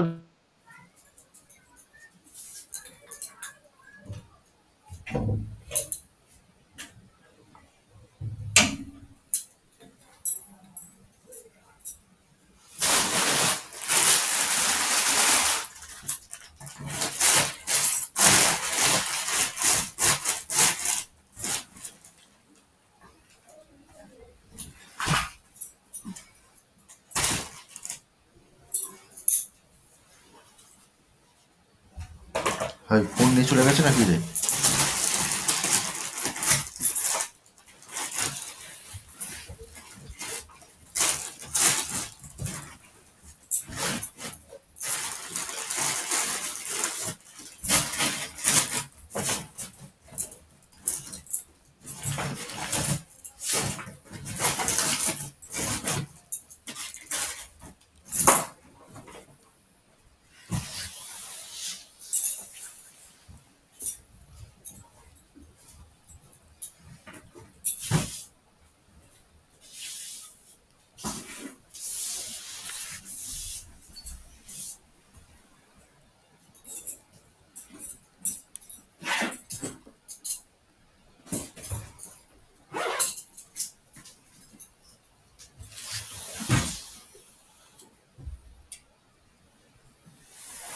আচ্ছা, এই চাদরগুলো কি হবে? একদম নিচস্ত হয়ে যায়। নিচস্ত হয়ে যাওয়া মানে সব দিক থেকে যে সে খারাপই দেবে এমনটাও নয়, কিছুটাও ভালো দেয়। অর্থাৎ কি তার মধ্যে বলছেন? নেগেটিভ পজিটিভ বলছেন? বেশি আছে। উচ্চস্ত মানে পজিটিভিটি বেশি, নেগেটিভিটি কম, কিন্তু বলছেন? নেগেটিভিটি আছে। চাদরগুলো নিচস্ত মানে নেগেটিভিটি বেশি, পজিটিভিটি কম, ভাই, কিন্তু পজিটিভিটি আছে। এই চাদরগুলো এখন তো গায়ে তো দেওয়া এটাও ঠিক হয়েছে। তেমনি, এটা একটা ধারা চলতে থাকে, একটা এটা সৃষ্টির নিয়ম, এটা প্রকৃতির নিয়ম, এটা চলে। এটা তো ছোট, ওই যখন কপালটা। আপনারা আরো ডিপে যাবেন, ধীরে ধীরে ঢুকবেন, আরো জিনিসটাকে বুঝতে পারবেন, নিতে পারবেন। আজকে মনে হবে এক নতুন কথা শুনছি, এতদিন একরকম শুনেছি, আজকে নতুন শুনছি, এটা গুলিয়ে যেতে পারে, কিন্তু এটা ফ্যাক্ট। আমি এই জন্য বলি প্র্যাকটিক্যাল করতে হবে, প্র্যাকটিক্যাল না করলে না এগুলি, এই জিনিসগুলোকে ধরতে পারা খুব মুশকিল। যত বেশি প্র্যাকটিক্যাল করবেন, যত বেশি ভিজিট করবেন, তত বেশি জিনিসটা গ্রাহ্য হবে, ধীরে ধীরে ধীরে ধীরে আত্মসাৎ করা সম্ভব। তো এইভাবেই গ্রহদের অবস্থান তৈরি হয়, কোনটা খারাপ কোনটা ভালো, এভাবেই আসে। ওটা কালকে পড়বে? এবার আমরা ঈশানে ছিলাম, আমরা তো ঈশানে রান্নাঘর থাকলে শরীরের সঙ্গে খুব বেশি পরিমাণে ছেড়খাড় করলে কোনো এক সময় তার ফলটা রান্নাঘর ঈশান কোণে চলে আসে, ফলস্বরূপ। অগ্নিকোণের সঙ্গে বললাম, অগ্নিকোণের সঙ্গে কি কর্মফল, অগ্নিকোণের কার টয়লেট আছে, কি কর্মফল হতে পারে? অগ্নিকোণের টয়লেট তখনই আসে যখন সেই বাড়ির পুরুষ, সেই বাড়ির স্ত্রী, মহিলা বা তার অর্ধাঙ্গিনী যেই হোক না কেন, মহিলাদের উপর একটা গতানুগতিক অত্যাচারের ধারা চলে আসতে থাকে। তাদেরকে দমিয়ে রাখা, ডমিনেট করা, উল্টোপাল্টা কথা বলা, অত্যাচার করা, এরকম চলতে থাকবে। যখন একে অপরকে সম্মান করবে না, এইরকম যখন চলবে, অশান্তি লেগে থাকা, এই এই যে জিনিসটা চলবে, তখনই কিন্তু শুক্র ডাউন হয়ে যায় আর অগ্নিকণ্ঠ খারাপ হয়ে যায়। শুক্র স্ত্রীর কারক, এটা হয়। তো এই কর্মটার সঙ্গে যদি আমরা লিঙ্ক করি, দেখা যাবে সেই ব্যক্তির ফ্যামিলিতে এই কর্ম রয়েছে। তারপর যদি আমরা চলে যাই একটু নৈঋত্যের দিকে, নৈঋত করে তো কর্মের শেষ নেই। যত রকম, যত ভয়ঙ্কর ভয়ঙ্কর খারাপ কাজ রয়েছে ইত্যাদি রয়েছে, সব নৈঋত্যের জন্য তোলা আছে। হতে পারে এই জন্য প্রচুর পরিমাণে খারাপ কাজ করছে, কিছু হলো না, বেঁচে গেল, গ্রহদের সহায় ছিল, বাস্তু সহায় ছিল বলে বেঁচে গেল। ওর জন্মে কে বাঁচাবে তাকে? ভুগবে। নৈঋত কোণে তখন প্রবলেম আসবে, তখন ভুগবে। যদি পশ্চিমে চলে আসি, পশ্চিম এমন একটা জায়গা না, পশ্চিম খারাপ কখন হয়? পশ্চিমে টয়লেট বা পশ্চিম কোনোভাবে ভালো রকম ভাবে ডিস্টার্ব হয়ে আছে, পশ্চিমকে ডিস্টার্ব করা খুব কঠিন, এটা একদম বাস্তব কথা। পশ্চিমকে ডিস্টার্ব করা খুব কঠিন, আর একবার ডিস্টার্ব হয়ে গেলে তাকে সারানো খুব কঠিন, এমন একটা জায়গা পশ্চিম। পশ্চিম শনির জায়গা। এইবার পশ্চিমে টয়লেট হয়ে গিয়ে পশ্চিম ডিস্টার্ব হয়ে গেছে, নো লস নো প্রফিটের জায়গায় দাঁড়িয়ে আছে। তো শনি এমন একটা জায়গা না, ডিস্টার্ব করা খুব কঠিন। টয়লেট হয়ে যাওয়ার পরেও সে কিন্তু পুরোপুরি লস দেয় না, হ্যাঁ গেইনটা বন্ধ করে দেয়, উন্নতির জায়গাটা বন্ধ করে দেয়, কিন্তু তাকে ফেলে দেয় না, শেষ করে দেয় না। এটা শনি। কেন আসবে পশ্চিমে টয়লেট? পশ্চিমে টয়লেট এই জন্য আসে যখন ব্যক্তি নিজের জীবনে তার থেকে যারা নিচু ক্লাসে কাজ করে বা তার এমপ্লয় যদি কেউ থেকে থাকে, তাদের সঙ্গে অত্যন্ত পরিমাণে খারাপ ব্যবহার, প্রথম পয়েন্ট। দ্বিতীয় পয়েন্ট হচ্ছে টাকা মারার একটা স্বভাব তৈরি হয় মনের মধ্যে। কম টাকায় কি করে আমি বেশি কাজ তুলবো, একে আমি কম টাকা দেবো কিন্তু বেশি খাটিয়ে নেবো, এই ধরনের মেন্টালিটি যাদের আছে তাদেরই পশ্চিম দিক ডিস্টার্ব হয়। একসঙ্গে তো হয় না, ধীরে ধীরে ধীরে ধীরে সময় নিয়ে পশ্চিম ডিস্টার্ব হয়ে যায়। এইটা পশ্চিমের সঙ্গে ঘটে। তো এটা একটা ধারণা। আমরা যখন টেকনিক ইউজ করব বিচারের, তখন আমরা এইভাবে ইউজ করব যে কোথায় প্রবলেম আছে, কি প্রবলেম আছে, সেই বেসিসে ধরবো, সেই কারণটাকে ধরবো, ধরে এবার তার পাস্ট যে কর্ম সেখানে চলে যাব। আর সেই কর্মগুলো নয় তার সঙ্গে, নয় তার ফ্যামিলি ব্যাকগ্রাউন্ড, তার বাবা হোক তার দাদু হোক যেই হোক না কেন, তাদের সঙ্গে ম্যাচ করতে বাধ্য, ম্যাচ করবেই। সেই ব্যক্তি নিজে বুঝতে নাও পারে, বলছে আমি আগের জন্মে কি করে এসেছি ভাট বকে যাচ্ছে, আমি কিছু জানি না বলে আমাকে উল্টো পাল্টা বোঝাচ্ছে, এটাই সে বলবে। তাই তাকে আপনি আগের জন্মে ছিলেন এরকম করেছেন এটা বলা দরকার নেই, সে উল্টো নিয়ে নেবে ব্যাপারটা। তাকে এটাকে ম্যাচিং করান তার ফ্যামিলি মেম্বারদের সাথে, যে আপনার ফ্যামিলি মেম্বারের ক্যারেক্টার এটা। তাকে ডিরেক্ট বলা দরকার নেই যে আপনিও নিজে এরকম ছিলেন, দরকার নেই। বলছেন আপনার ফ্যামিলি মেম্বার এরকম ছিলেন, একটু ভালো করে ভেবে দেখুন। তখন বলবে হ্যাঁ ঠিকই এরকম হতো, আমি দেখেছি, আমি শুনেছি, তখন বলবে। তো এর মাধ্যম দিয়ে, এই টেকনিকের মাধ্যম দিয়ে কি হবে না, তাদের মধ্যে একটা বিশ্বাসের জাগরণ করবে যে হ্যাঁ এটা এটা থেকে এটা হয়, এখান থেকে এটা বোঝা যায়। তারপরেই কিন্তু সে চেঞ্জ করার জন্য পুরোপুরি প্রস্তুত হয়ে যাবে, হ্যাঁ আমি রেডি চেঞ্জ করবো, দেখে কি হয়। এই রকম টেকনিক ইউজ করলে যে অন্ধবিশ্বাসী সেও ইনস্ট্যান্ট অ্যাকশন নেবে, যারা যুক্তিবাদী বিশ্বাস না করেও করে তারাও ইনস্ট্যান্ট অ্যাকশন নেবে। তাই আমাদের এই টেকনিক, রিভার্স টেকনিক বলা হয় এটাকে, এইটাকে ইউজ করতে হবে। ঠিক আছে, এইবার যে রেমেডি, রেমেডি বলতে দেখুন আমাদের চারটে দোষ হয় মেনলি। ঠিক আছে, কি কি হয় না, বাথরুম আছে, সেপটিক ট্যাঙ্ক আছে, কালার আছে, রান্নাঘর আছে, আর মেন ডোর আছে, এই চারটে দোষ আছে। এই চারটের জন্য যদি রান্নাঘর থেকে ধরা যায়, আমি আগের দিনে বলে দিচ্ছি রান্নাঘরের রেমেডি, মামা আমার এরম আঙুল আবারও বলে দিচ্ছি। NNW থেকে শুরু করে নর্থ ইস্ট পর্যন্ত যদি কোথাও রান্নাঘর থাকে, যদিও আমরা নর্থে এনিতে রান্নাঘর দেবো না, কিন্তু বাধ্য আছে, কিছু করার নেই। সেখানে রেমেডি কি না, সেখানে হচ্ছে যে স্ল্যাব রয়েছে, ওভেন স্ল্যাব, সেই ওভেনটার নিচে আমরা গ্রিন কালারের পাথর দিয়ে দেব। কোথা থেকে দেবো না, NNW থেকে এনি পর্যন্ত গ্রিন কালারের পাথর দিলাম। এইবার ইএনই থেকে শুরু করে একদম সাউথ পর্যন্ত, ইএনই থেকে শুরু করে সাউথ পর্যন্ত যেখানে রান্নাঘর তা কি করব, সেম যেটা নর্থে করেছিলাম একদম সেম গ্রিন কালারের পাথর দিয়ে দেবো। একভাবে আচ্ছা, বলতে গেলে নর্থের কালার তো ব্লু, সেই হিসেবে হ্যাঁ, গ্রিন নর্থের পাথর কেন কালার দিতে হবে? হ্যাঁ এটাই ভালো প্রশ্ন। গ্রিন পাথর দিতে হবে এই জন্য, নর্থটা কিসের এরিয়া বা কোন তত্ত্বের মধ্যে জল, পড়ে? জল। জল তত্ত্ব। আচ্ছা, জলের মধ্যে আগুন কি জ্বলতে পারে? না। পারে না। নর্থে রান্নাঘর গেছে এর অর্থ হলো আগুন স্বয়ং ক্ষতিগ্রস্ত হচ্ছে, অগ্নি নিজে ক্ষতিগ্রস্ত হচ্ছে, কারণ সে গেছে জলের এরিয়াতে। এবার আগুনকে জ্বলতে সাহায্য করতে পারে কে? অগ্নিকোণের আগুনকে অগ্নি জ্বলতে আর কি, সাহায্য হ্যাঁ, করবে কে? না, অগ্নিকোণের আগুনকে জ্বলতে সাহায্য করবে বায়ু। বায়ু, হ্যাঁ অক্সিজেন ছাড়া আগুন জ্বলতে পারে না। হ্যাঁ, তাই জন্য যেহেতু উত্তর দিকে, হ্যাঁ যেহেতু উত্তর দিক জলতত্ত্ব, সেখানে আগুন নিজে ক্ষতিগ্রস্ত হচ্ছে, তাই আগুন যাতে ক্ষতিগ্রস্ত না হয় সেই জন্য গ্রিন পাথর দেওয়া, সেই জন্য গ্রিন পাথর দেওয়া, যে আগুনটা যাতে স্ট্রং থাকে। আর আগুন মানে আমাদের মানিকে বোঝায়, আগুন মানে কনফিডেন্স কে বোঝাচ্ছে, আগুন মানে জঠর আগুনি, কেমন? এই জন্য গ্রিন পাথর, পুরোটাতে গ্রিন পাথর। পূর্ব দিকে গ্রিন কেন দিয়েছে? পূর্ব দিকে নিজেই বায়ুতত্ত্ব, পূর্ব দিকে বায়ুতত্ত্ব, তথাপি গ্রিন দিতে হচ্ছে কারণ কন্ট্রোলের জন্য।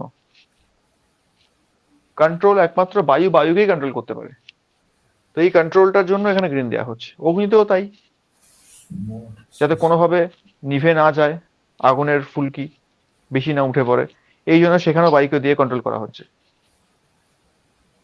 এইবার আসছে সাউথের পর থেকে SSW তে কোনো রেমেডি হয় না, কেমন? SSW তে কিচেনে করতেই নেই, এই কোনো রেমেডিও নেই।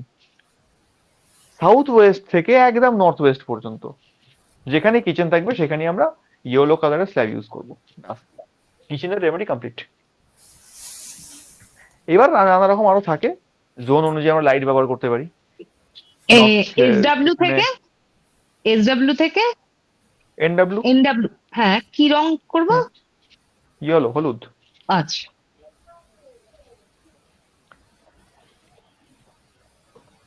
আচ্ছা, এখানে যে রান্নাঘরের কালারটাও করে দেওয়া হয় তাহলে?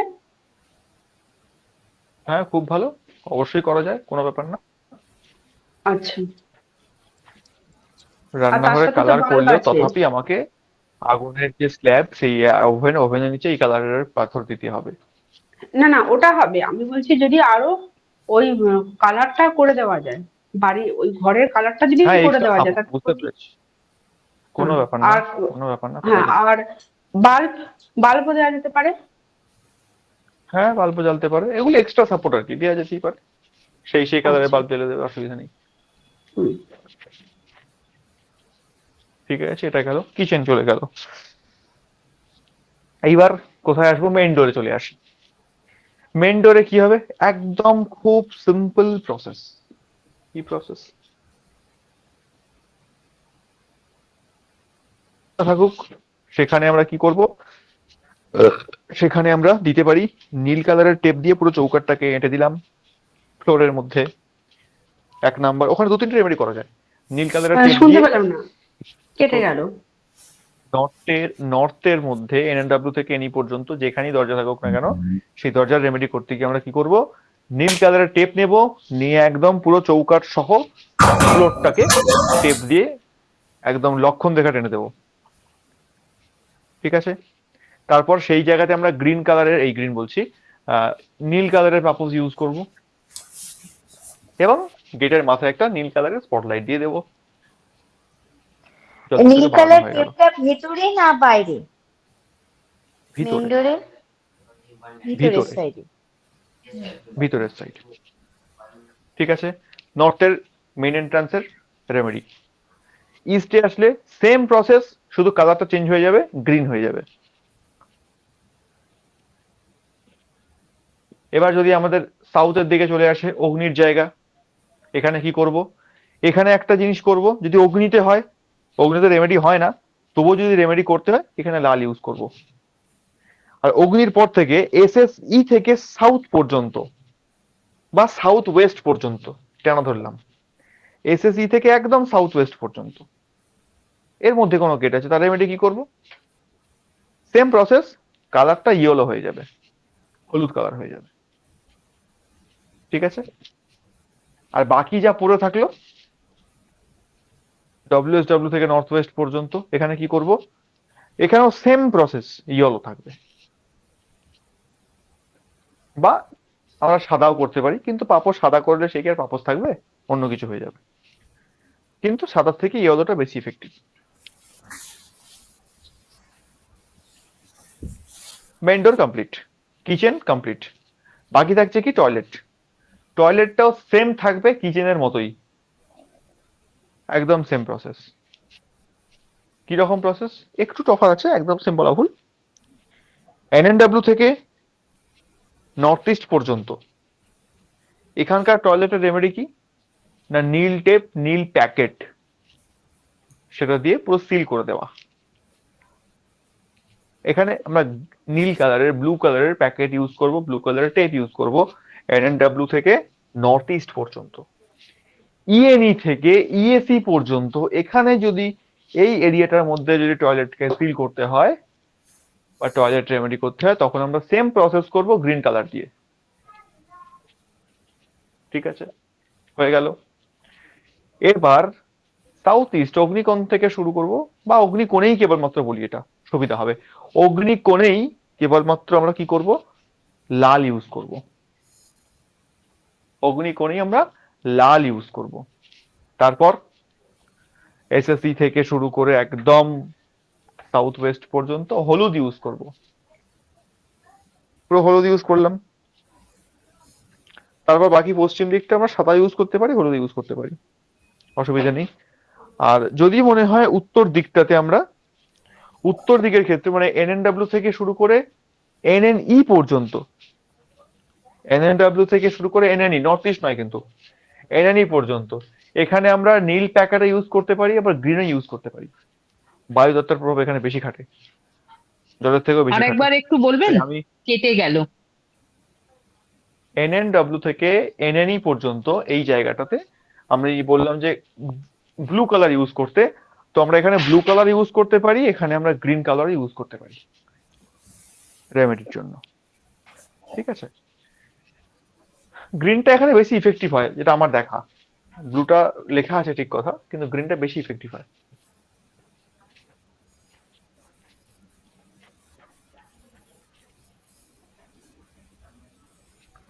Toilet remedy complete. টয়লেট আরো কিছু করা যেতে পারে, যেমন যেমন টয়লেট সবসময় পরিষ্কার রাখা, যদি এক্সস্ট ফ্যান থাকে সেটা সবসময় চালিয়ে রাখার ব্যবস্থা করা, সেখানে সেই কালারের স্পটলাইট দেওয়া, এবং একটি নুনের ডিব্বা বা খোলা অবস্থায় রেখে দেওয়া, বা নুনের প্যাকেট খোলা অবস্থায় কোনো একটা কর্নারে বাথরুমের মধ্যে রেখে দেওয়া, সেটা প্রতি সপ্তাহে একবার করে চেঞ্জ করা, বাথরুম পরিষ্কার টিপটপ রাখা, এইগুলো এক একটা রেমেডির অঙ্গ।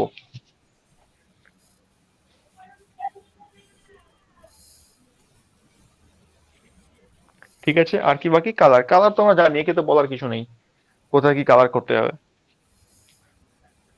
তো এই হচ্ছে আমাদের, খুব শর্টে বললাম যদিও ব্যাপারটা। এটা হচ্ছে আমাদের টেকনিক, বাস্তু বিচারের টেকনিক, রিভার্স টেকনিকে বিচার করা, আর এইভাবে সেটা রেমেডি করা। মানে টয়লেটের ক্ষেত্রে নর্থের দিকেও গ্রিন দেওয়া যায়? অবশ্যই দেওয়া যায়, এবং সেটা বেশি আচ্ছা, ইফেক্টিভ হয়। আমি কিন্তু ব্লু স্পটলাইট দিয়েছি। অসুবিধা নেই, চলবে। অসুবিধা হবে না তো? না না, আচ্ছা, অসুবিধার কি আছে, ওটা নর্থের নিজের ঠিক তত্ত্ব আছে, না। ঠিক আছে। হুম।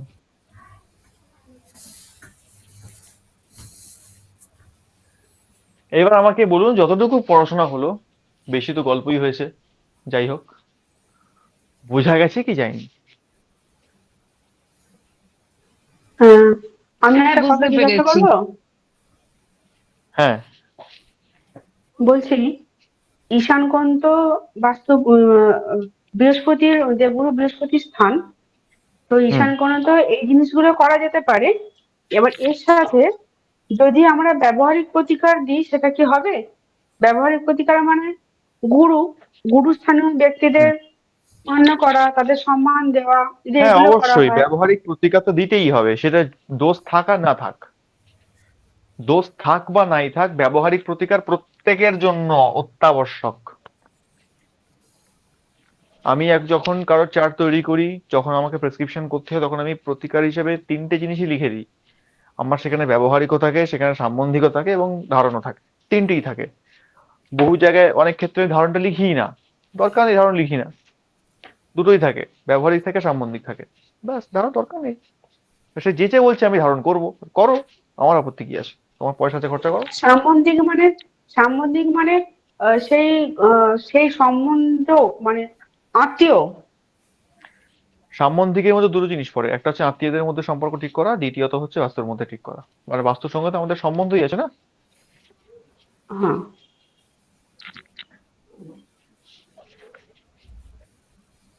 এই হচ্ছে বিষয়।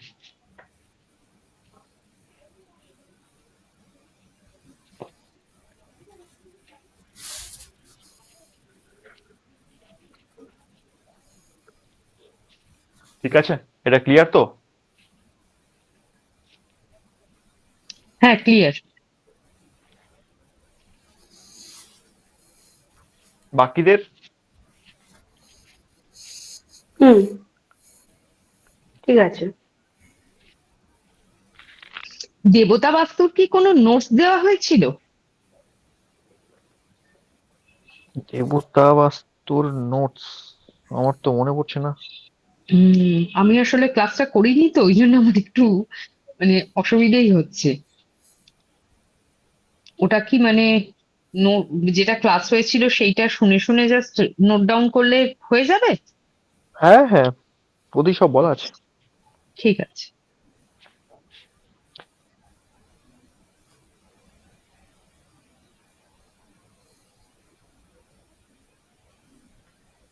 শুনতেই পাচ্ছি না কিছু।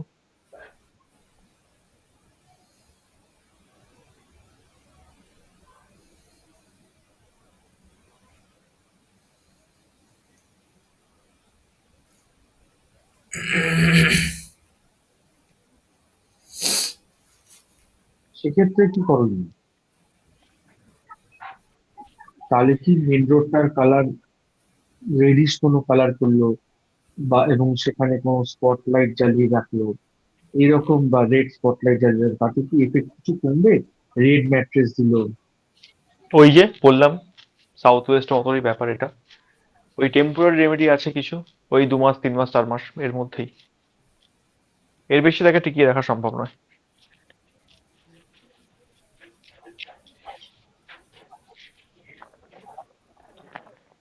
এটাই ব্যাপার। আচ্ছা, আজকে যেগুলো সাউথে বললেন সেগুলোর মধ্যে এন্ট্রান্সের রেমেডি কিন্তু কিছু পেলাম না, মানে সেইভাবে রংটুকুই পেলাম, কিন্তু ভুল জায়গায় হলে ওই সরানো ছাড়া কোনো তো আর মানে গতি নেই। না, ভুল জায়গায় হলে, ভুল জায়গা বলতে বিশেষ করে 3টে জায়গা, north east, south east, south West, এই 3টে জায়গাতে কোনো রেমেডি কাজ করবে না, আমি বারবার বলি এটা। ঠিক আছে। মাথায় রাখবেন, প্রত্যেকটা কর্মের জন্য উদ্দেশ্য কাজ করে। আমি একটা উদ্দেশ্য নিয়ে কাজ করছি, যতদিন সে উদ্দেশ্য পূর্তি হচ্ছে ততদিন পর্যন্ত সেটা আমাকে হেল্প করতে, অসুবিধা নেই। কিন্তু উদ্দেশ্য যদি পূর্তি হয়ে গেছে তারপরেও আমি সেটাকে রাখছি, বা উদ্দেশ্য পূর্তির যে সময়টা, সেই সময়টা পেরিয়ে গেছে, তারপরেও কিন্তু সেই রেমেডিটা কাজ করবে না, কারণ প্রত্যেকটা রেমেডির একটা সময়কাল থাকে। আচ্ছা স্যার, মাল্টি স্টোর বিল্ডিং এর ক্ষেত্রে কি এরকম ব্যাপার আছে কিছু, যে যত উপরে উঠবে, যত ফ্লোর উপরে উঠবে, আস্তে আস্তে বাস্তুর প্রভাবটা কমবে? যত উপরের দিকে যাবে বাস্তুর প্রভাবটা কমবে বলতে কি, সেপটিক ট্যাঙ্কের থেকে কমবে। সেপটিক ট্যাঙ্ক নিচে নিচে যে সমস্ত জিনিসগুলো থাকে, সেপটিক ট্যাঙ্ক থাকে, নিচের বড় মেন এন্ট্রান্স থাকে, এই জিনিসগুলো থাকে, এর এর এফেক্ট কমবে ধীরে ধীরে। কিন্তু যে জায়গাটাতে সে আছে তার কিন্তু সম্পূর্ণ থাকবে, ভরপুর থাকবে না।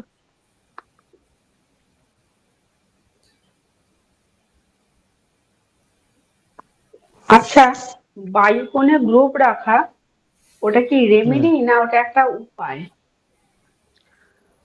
ওটা একটা উপায়। ওটা রেমেডি না তো, মানে ওটার কোনো নির্দিষ্ট না সময়সীমা কিছু নেই তো? না না না, ওটা একটা উপায়। আচ্ছা যারা স্যার, যেতে চায় বাইরে। কাজ করে। হ্যাঁ বলুন। আপনারই দুটো অভিজ্ঞের কথা তুলি বোন হিসাবে। যে সেটা হচ্ছে যে ধরুন কারোর কোনো একটা কোন ডিস্টার্ব হয়ে আছে, আপনারই করা ভিডিও থেকে বলছি আমি, তাহলে সেই জায়গাটাকে কোনোভাবে ঠিক করা যাচ্ছে না, কিন্তু সেইটা হুম খারাপ হওয়ার দরুন যা যা সমস্যার সম্মুখীন হতে হতে হচ্ছে, হুম সেক্ষেত্রে দুটো জিনিসের আমি বলবো, যেটা আপনি বলতে এটা হচ্ছে ময়ূরের পালক আর ওই কামধেনু ব্যবহার করে কি ঠিক করা যায় না? আমার অগ্নিকোণে দরজা আছে, আমি অগ্নিকোণে দরজা সরাতে পারবো না। একজনের সাথে আমার সাম্প্রতিককালে কথা হচ্ছিল, সে সদ্য লোন করে বাড়িটা কিনেছে, তার হাজবেন্ড কিনেছে সদ্য লোন করে। আপনি চিনবেন তাকে, সেই জন্য নামটা তা বলছি না। সে সত্যি তার হাজবেন্ড লোন করে কিনেছে একটা, তার অগ্নিকোণে মেন ডোর পড়ে গেছে। এবার সে মানে এই 1 বছর হয়েছে সবে কিনেছে, এখন তো সে বেচতেও পারবে না। আর বলছে আমার একদিকে সিঁড়ি, একদিকে লিফট, একদিকে সিঁড়ি, একদিকে অন্য লোকের ফ্ল্যাট করে যাচ্ছে, আমি সরাতে পারবো না। তো এই জায়গাগুলোর ক্ষেত্রে তাহলে সেই কামধেনু আর আমি ময়ূরের পালকের ব্যবহার দিয়ে, কারণ আপনি একটা জায়গা বলেছিলেন যে এগুলো যেখানে দেবে সেই দিকের গুড ইয়েগুলো পাওয়া যাবে, রেজাল্টস হুম গুলো পাওয়া যাবে। তো এইটাকে ব্যালেন্স করা যেতে পারবে না? আমি যদি কামধেনুর একটা মূর্তি লাগাই মেন ডোরের ওপরে, বা আমি একটা ময়ূরের পালক লাগাই। এটা ডিপেন্ড করবে না সেই দোষটা কতটা পাওয়ারফুল তার উপরে। যে রেমেডিটার কামধেনু কথা বলা হয়েছে সেটা তো সর্বসাধারণের জন্য, যে কেউ ব্যবহার করতে পারে, কিন্তু কার জন্য কতটা প্রভাব সে নিয়ে আসবে এটা তো নির্ভর করছে সেই ব্যক্তির দোষের উপর, তার সমস্যার উপর। আচ্ছা, সেক্ষেত্রে ধরি দেখা যায় যে তার শুক্র ডিস্টার্ব নয় আপাতত, হুম শুক্র আপাতত সেরকম, সব গ্রহই অল্প বিস্তর বিয়ে হয়, শুক্র আপাতত সেই রকম ভাবে পীড়িত নয় আমাদের যেটা জ্যোতিষের ভাষা নয়। সেক্ষেত্রে তার কি এই হুম রেমেডিস গুলো করা যেতে পারে, যে ঠিক আছে তোমার বাস্তুটার এটা পজিশনটা খারাপ হতে পারে, কিন্তু তোমার জন্মছকের বিষয় হচ্ছে, লগ্নকুণ্ডলীটার যেহেতু দুটোর মধ্যে সম্পর্কের মধ্যে ওইদিকে এইটা ব্যালেন্স করছে একটু, সেক্ষেত্রে আমি দেখুন এই জাতীয় এটাকে আমরা কিছু- ভুল করে বসি, এই জায়গাতে আমরা ভুল করে বসি। মাথায় রাখবেন যে জন্মকুণ্ডলিতে শুক্র খারাপ নেই এটা হতে পারে না। শুক্র কোনো না কোনো ভাবে পীড়িত অবস্থায় আছে বলেই সেই ব্যক্তি কিন্তু অগ্নিকোণের মেন দরজায় গেছে। শুক্র উচ্চস্থ অবস্থায় ভালো কেন্দ্রে ত্রিকোণে বা নিজের ঘরে বসে আছে বলেই সে ভালো, এমনটা কিন্তু নয়। যদি সে এখানে কিছু ল কাজ করে। কিরকম ল? বুধ যদি শুক্রের আগে থাকে তাহলে শুক্র খারাপ জায়গাতে থাকলেও শুভ হয়। আবার যদি শুক্রের পরে বুধ চলে যায়, শুক্রকে ছাড়িয়ে বুধ চলে যায়, তাহলে শুক্র ভালো জায়গাতে থাকলেও শুক্র ভালো ফল দিতে পারে না, সে খারাপ হবেই। এর আরেকবার বলুন। বুধ যদি শুক্রের আগে থাকে তাহলে শুক্র ভালো ফল দেয় বা শুক্র ভালো অবস্থান থাকে, শুক্র ভালো।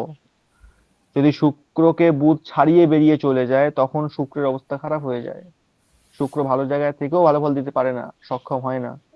এটা তো আচ্ছা, একটা তার লগ মানে একদম। লগ্ন সাপেক্ষে আগে বুধ থাকতে হবে, পরে হ্যাঁ পরে শুক্র থাকতে হবে শুক্রের হ্যাঁ ভালো ফল এরকম পেতে প্রচুর গেলে। ল আছে।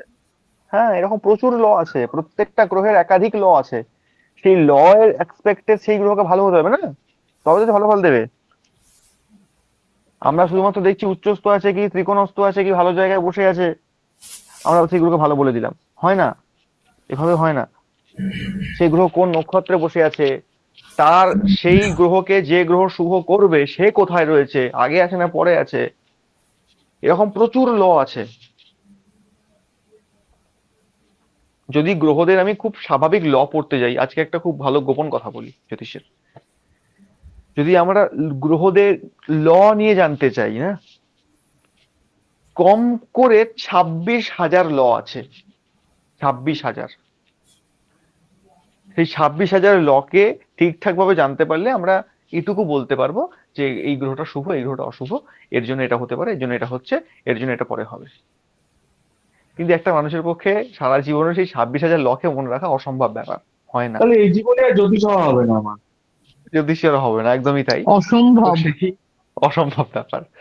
তো সেই 26,000 লকে কি করা হয়েছে, যারা বর্তমান মনে রাখতে পারবে না এদের জন্য সেগুলোকে মার্চ করা হয়েছে। মার্চ করে করে করে করে করে করে একটা ফর্মুলায় নিয়ে আসা হয়েছে, যে ফর্মুলা গুলো মনে রাখতে হয়। সেই কতগুলো ফর্মুলা, তবুও খুব ছোট করে বলতে হলেও কম করে 100-এর বেশি ফর্মুলা আছে, 100-এর বেশি ল আছে। সেই 100টার মতন লকে আমাদের মনে রাখতেই হয়, তবে কিন্তু একটা পারফেক্ট জ্যোতিষী বলতে পারবো নিজেদেরকে। তার মধ্যে এই যে শুক্রের অবস্থানটা বললাম, এই যে শুক্র গ্রহ ভালো না খারাপ, আমি এখন একটা বুধের রেসপেক্টে বললাম যে শুক্র এইভাবে খারাপ হয়ে যায় এইভাবে ভালো হয়ে যায়, ঠিক আছে। এবার শুক্রের এই সেম জিনিস, শুক্র ভালো না খারাপ, এটা রাহুর সঙ্গে রয়েছে, রাহুর সঙ্গে দুটো দুটো ল আছে, বুধের সঙ্গে একটা ল, রাহুর সঙ্গে দুটো ল, রবির সঙ্গে 4টে ল আছে, বৃহস্পতির সঙ্গে 3টে ল আছে। প্রত্যেকটা গ্রহের সঙ্গে কিন্তু ল আছে। সেই সব কটা লয়ের মধ্যে পার্থক্য করতে হয় যে কোন লটা বেশি, মানে ভালো লটা বেশি না খারাপের লটা বেশি। যদি ভালো লটা বেশি হয় তাহলে শুক্র ভালো, যদি খারাপটা বেশি হয় শুক্র খারাপ। প্রত্যেকটা গ্রহের সঙ্গে এরকম সম্পর্ক রয়েছে।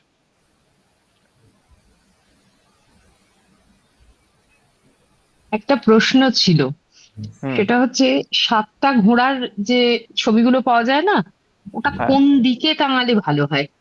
নির্ভর করে। যেরকম 7টা ঘোড়া আমি নিয়েছি পুরো সাদা ফ্রেশ ঘোড়া, সাদা হুম ঘোড়ার রংটা পুরো সাদা। 7টা হুম ঘোড়া কি করছে, না ঘোড়াটা ছুটছে। কোথায় হুম ছুটছে, না পিছনে দেখতে পাচ্ছি প্রকৃতি সুন্দর গাছপালা রয়েছে, এটা হুম কোথায়, ইস্টে যাবে। ইস্টে। আবার সেই ঘোড়াটা ছুটছে, কিন্তু ছুটছে জলের উপর দিয়ে ছুটছে, সেই ছবিতে জল আচ্ছা প্রকাশ পাচ্ছে, কোথায় যাবে, আচ্ছা, নর্থে যাবে। নর্থে যাবে, বুঝতে ঘোড়াটা ছুটছে পেরেছি। কিন্তু ঘোড়ার মধ্যে একটা লাল আভা, পিকচারের ব্যাকগ্রাউন্ডে খুব লাল আভা লাল আভা টাইপের, লাল লাল টাইপের হয়ে আছে, সাউথ সূর্য ইস্টের সেখান দিকে। থেকে উঠছে। সাউথ ইস্টে যাবে, হুম, নির্ভর করবে ব্যাকগ্রাউন্ডের বুঝতে উপর। পেরেছি, বুঝতে পেরেছি, থ্যাংক ইউ।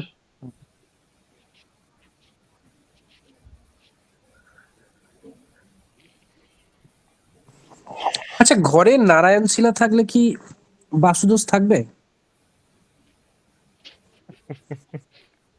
না শালিগ্রাম শিলা আর কি এটা? স্বয়ং বা স্বয়ং বা অনেকে নারায়ণ, স্বয়ং নারায়ণ যেখানে জন্মেছিল সেখানে হাজারটা বাস্তুদোষ ছিল। হুম, আচ্ছা, বা অনেকে বলে যে শ্রীযন্ত্র রাখলে নাকি ঘরে কোনো বাস্তুদোষ থাকে না।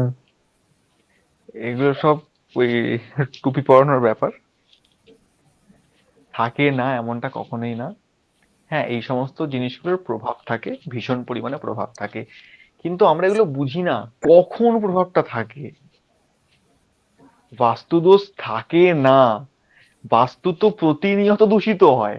আমি সব ঠিকঠাক বানিয়েছি, আমার দরজা ঠিক আছে, বাথরুম ঠিক আছে, রান্নাঘর ঠিক আছে, কালার ঠিক আছে, সব ঠিকঠাক আছে, তথাপি বাস্তু দূষিত হয় বিভিন্ন এলিমেন্টের কারণে, বিভিন্ন জিনিসপত্র রাখার কারণে। সেই সমস্ত দোষ যাতে না আসে তার জন্য শিলা পূজা, তার জন্য পারদলিঙ্গ পূজা, তার জন্য শ্রীযন্ত্র পূজা, সেগুলোকে বাড়িতে রাখতে বলা আছে, যাতে সেই ছোটখাটো দোষগুলো আসতে না পারে তাদের উপস্থিতিতে। কিন্তু আমি আগে থেকেই এটা বিরাট বড় দোষ করে রেখে দিয়েছি, আর তারপর বলছি আমি এই পুজো করি সেই পুজো করি, তখন দোষ থাকার কথা না, কোত্থেকে আসছে? তো তারপর অনেকে দেখেছি যাকে ওই ছোট ছোট শাঁখের মতো দেখতে এক জোড়া রেখে দেয়। কি বলে? বর্তমানে তন্ত্রের চক্করে পড়ে অনেকে অনেক কিছুই করে, আদৌ লাভের লাভ কিছু হয় না, সময়টুকুই নষ্ট হয়, অর্থ নষ্ট হয় বটে। হুম।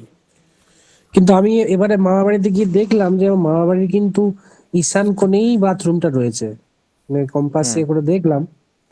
হুম। তো ওরা তো বেশ ভালোই আছে, এবং বড় মামার একটি ছেলে রামকৃষ্ণ মিশনের সন্ন্যাসী, ও গত বছর আপনি নয় তার আগে ঈশান 2 বছর পুজো ঈশান করেছে। কোণের বাথরুমটা হুম। আছে কোথা থেকে দেখেছেন? ওই মামা বাড়ি গিয়ে মোটামুটি ব্রহ্মস্থানটা করে একবার মানে কম্পাসটা ওই ফেলে দেখলাম।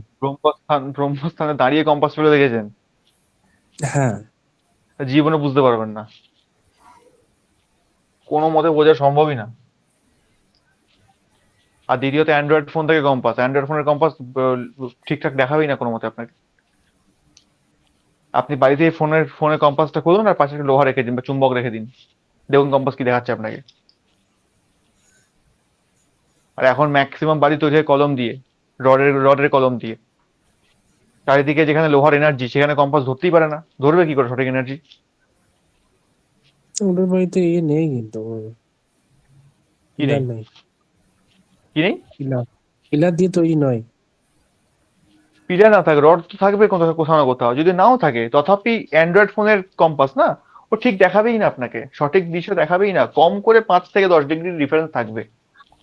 ফোনটাকে যদি করা যায় তাহলে একদমই মানে মোটামুটি তাও কাছাকাছি আসে। মোটামুটি কাছাকাছি আসে, 4-5 ডিগ্রি তফাৎ তাও হয়ে যায়। ফোনটাকে মাটিতে রেখে করলে, কিন্তু হাতে রেখে করলে ওইটা মানে বোধহয় প্যারালাল হয় না, বা কিছু হাত নড়ে, কোনো কারণে একটু এদিক ওদিক হয়, আমি দেখলাম প্রবলেম হবেই মানে হবে, কয়েকটা ক্ষেত্রে। 100%। অ্যান্ড্রয়েড সেটে সঠিক ডিগ্রি কম্পাস থেকে বের করা খুব মুশকিল। আর যদি ডিগ্রি বেরিয়েও যায় তথাপি আমরা বুঝতে পারবো না যে এটা ঠিক ওই জায়গাতেই পড়ে আছে, কারণ আমাদের তো যে ডিগ্রিগুলোর ভাগ রয়েছে না। আর এইখানে কোনো 45 ডিগ্রি অ্যাঙ্গেলই হবে। আমি একটা চোখের আন্দাজে ব্রহ্মস্থান বের করেছি, দেখা গেল সেটা ড্রয়িং এর পর সেটা ব্রহ্মস্থান বেরোলোই না, বা যদিও সেটা ব্রহ্মস্থান বেরো, ডিগ্রি চক্র এমন ভাবেই ঘুরে গেল, ঈশানাটা পড়লোই না। বা ঈশানা তো পড়ে গেল, বাথরুম ঈশানাতে অসুবিধা নেই, বাথরুম ঈশানে কোনো অসুবিধা নেই। অসুবিধা কোনটা করে? অসুবিধা করে সেপটিক ট্যাঙ্ক আর টয়লেট সিট, সেটা চলে গেছে ইয়ে নিতে, প্রবলেম হবে না অতটা বেশি, নর্মাল থাকবে। প্রবলেম হবে কখন হবে না, শেষ মুহূর্তে গিয়ে হবে, তাও খুব একটা বড় প্রবলেম হবে না। কোমোডের রং যদি মানে রেড কালার হয় তাহলে কি সেটা কোনো অসুবিধা হতে পারে? অবশ্যই হতে পারে। রাহুর সাথে হচ্ছে না, রাহু ওটা রেডটা মঙ্গল। হুম। রাহু মঙ্গল। আচ্ছা। স্যার আচ্ছা, দুটো প্রশ্ন আছে, হাটের করবো? শুভ বলুন। বলছি এই যে দুখানা কোণ আছে, এন ই আর এস ই, তো দুটো হুম। কোণই যদি কারোর দরজা থাকে সেক্ষেত্রে কোন দরজাটা ব্যবহার করা বন্ধ করবে সে? সেক্ষেত্রে সবার আগে বন্ধ করা উচিত সাউথ ইস্টের দরজা, অগ্নিকোণের দরজা। ঈশান কোণের দরজা কি করে? ঈশান কোণের দরজা ব্যক্তিকে সারা জীবন লোনের মধ্যে ঝুলিয়ে রাখে, এটা ঈশান একটা খারাপ স্বভাব, কিন্তু ডুবিয়ে দেয় না। ঈশান তাকে লোন করিয়ে রাখে, লোদের মধ্যে জর্জরিত করে রাখে কিন্তু ডুবিয়ে দেয় না, সাউথ ওয়েস্টের মতন। সাউথ ওয়েস্ট যেমন শেষ করে দেয়, ঈশান তাকে ডুবিয়ে দেয় না, কিন্তু অগ্নিকুণ্ড ডুবিয়ে দেবে। অগ্নিকুণ্ড তাকে আসতেই দেবে না, বড় বড় রোগ নিয়ে আসবে, অ্যাক্সিডেন্ট নিয়ে আসবে, এগুলো নিয়ে আসবে, তো তাকেই বন্ধ করা ভালো না? আর একটা এরকম জিনিস জিজ্ঞেস করা, সেটা এরকম কেস আমাদের কাছে আসে, এরকম কেস একাধিক কেস করে এসেছি। দুটো টয়লেট, একটা ঈশানে একটা নদীতে, আপনি কোনটা বন্ধ করবেন? নইলে আমি পাল্টা প্রশ্ন করলাম আপনাদের, কোনটা বন্ধ? নইলে দুটো টয়লেট আছে, একটা ঈশানে একটা নদীতে, কোনটা বন্ধ করবেন? ও একটা ঈশান আমি একটা নৈরিতে। নৈরিতেরটা। হ্যাঁ, না, ঈশান কোনটা বন্ধ? ঈশান ঈশান। নৈরিতের আগে করতে হবে। যারা ও নদীত আচ্ছা। বলছেন নদীর তাকে কেন করতে হবে, যারা ঈশান বলছেন ঈশান তাকে কেন করতে হবে, কারণ কি? নৈরিত এই জন্য করা, দেখুন ঈশান করে একটা সুবিধা একটাই হচ্ছে যে ঈশান কোণ কিছুটা তার জলতত্ত্ব পাচ্ছে, ঠিক আছে। আর নৈরিত কোণের ক্ষেত্রে সবচেয়ে বড় হচ্ছে পিতৃস্থান, সেইখানে টয়লেট করাটা আহ ঠিক নয়। না, আমার মতে বাস্তুপুরুষের মাথায় যেখানে টয়লেট করাটা মানে ঠিক হবে না। বাস্তুপুরুষের পায়ের দিকে করা গেলেও করা যেতে পারে, কারণ বড় রোগের আশঙ্কা ঈশান কোণ থেকেই আসে।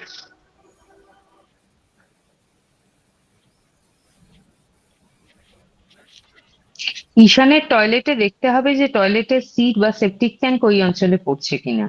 ঈশানে বাথরুম মানেই তো পুরোটা ঈশানে পড়ছে না, হয়তো পুরোটাই সেটা। আছে, ধরুন হ্যাঁ, পুরোটাই আছে, একদম 45 ডিগ্রি অ্যাঙ্গেলেই ঈশানে টয়লেট টয়লেট সিট আছে, আর এদিকে 2425-এই একদম টয়লেট সিট আছে, কোনটা?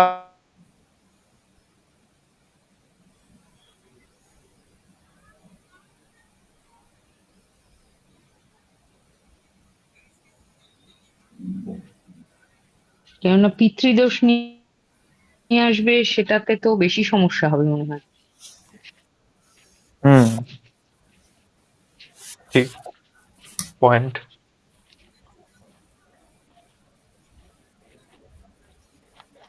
আর সেটাতে জেনারেশন আফটার জেনারেশনই তো ভুগবে। একদম পয়েন্ট।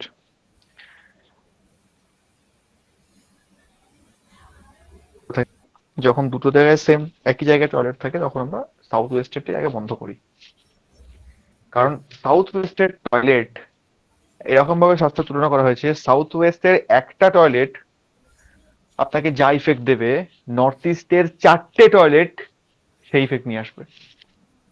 অর্থাৎ নর্থ ইস্টে 4টে টয়লেট আমাকে মারণ জায়গায়, ক্ষতিকর জায়গায় যদি 4 বছরে নিয়ে যায় বা 1 বছরে নিয়ে যায়, সাউথ ওয়েস্টের একটা টয়লেট আমাকে 1 বছরে সেখানে নিয়ে যাবে। এত দ্রুত কাজ করে, এত দ্রুত ইফেক্ট নিয়ে আসে সাউথ ওয়েস্টের টয়লেট। দুটোই ক্ষতিকর, মানছি আমি, দুটোই ক্ষতিকর, কিন্তু দুটোর মধ্যে সব থেকে বেশি ক্ষতিকর কে? না সাউথ ওয়েস্ট। তাই ওকে আগে বন্ধ করা হোক। নর্থ ইস্টটা বন্ধ করতে হবে, অবশ্যই করতে হবে, সেও তাকেও বেশি দিন রাখা যাবে না, কিন্তু এখন এমত অবস্থায় কি করা উচিত, কি করা যাবে?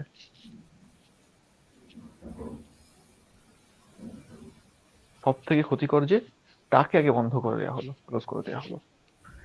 ধীরে ধীরে ওদিক থেকে তো বাঁচুক, কারণ সাউথ ওয়েস্ট আমাদের সম্পর্কের জায়গা, বন্ডিং এর জায়গা। আরে বন্ডিংই তো শেষ হয়ে যাবে না যদি আমাদের জীবন থেকে বন্ডিং হারিয়ে যায়, সম্পর্ক হারিয়ে যায়। আমরা পরবর্তীকালে বড় বড় যে সমস্যাগুলো আসবে তার সঙ্গে লড়বো কি করে যদি সাপোর্ট না পাই? তাহলে অন্তত কিছু সাপোর্টটা তো থাকুক পরবর্তীকালে সমস্যার সঙ্গে লড়ার জন্য। কারণ নর্থ ইস্টে টয়লেট আছে, কোনো সমস্যা আসবে, আসতে বাধ্য, তাই সেটার সঙ্গে লড়ার ক্ষমতা চাই তো। এই জন্য সাউথ ওয়েস্টটা বন্ধ করে দিয়ে বন্ডিংটা স্ট্রং করা হলো। বন্ডিং যদি থাকে তাহলে সমস্যা যত বড়ই হোক না কেন তার সঙ্গে মোকাবিলা করা সম্ভব।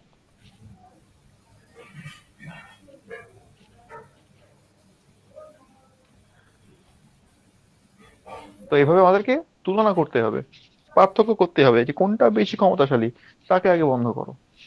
হ্যাঁ, আর একটা ভয় থেকে যাচ্ছে, সাউথ ওয়েস্টে টয়লেট থাকলে পরে বাড়ির যে ছেলে হবে তাদের আয়ুও তো কমে যাচ্ছে না। একদমই তাই, ওটা একটা বড় পয়েন্ট। এই জন্যই যাক সাউথ ওয়েস্টটা আগে বন্ধ করতে হবে। যাক তাহলে আমার আয়ুটা একটু বাড়লো স্যার, আপনার আপনার হাতে। এই যে না, আমাদের দয়া টয়া কিছু না, সবটাই যে যার ব্যক্তিগত কর্মের ফল। আমরা বলি বটে, আমরা দায়ী করি একে তাকে, কিন্তু আদৌ না কারোর দ্বারা কিছু হয় না। সবাই আমরা নিমিত্ত মাত্র, কিছুই না আমরা। আমাদের দিয়ে কুড়িয়ে নেওয়া হয়, আমরা নিজেদেরকে কর্তা মনে করি, আমি করেছি আমি করেছি। তারও কিছু না, কেউ কিচ্ছু করে না।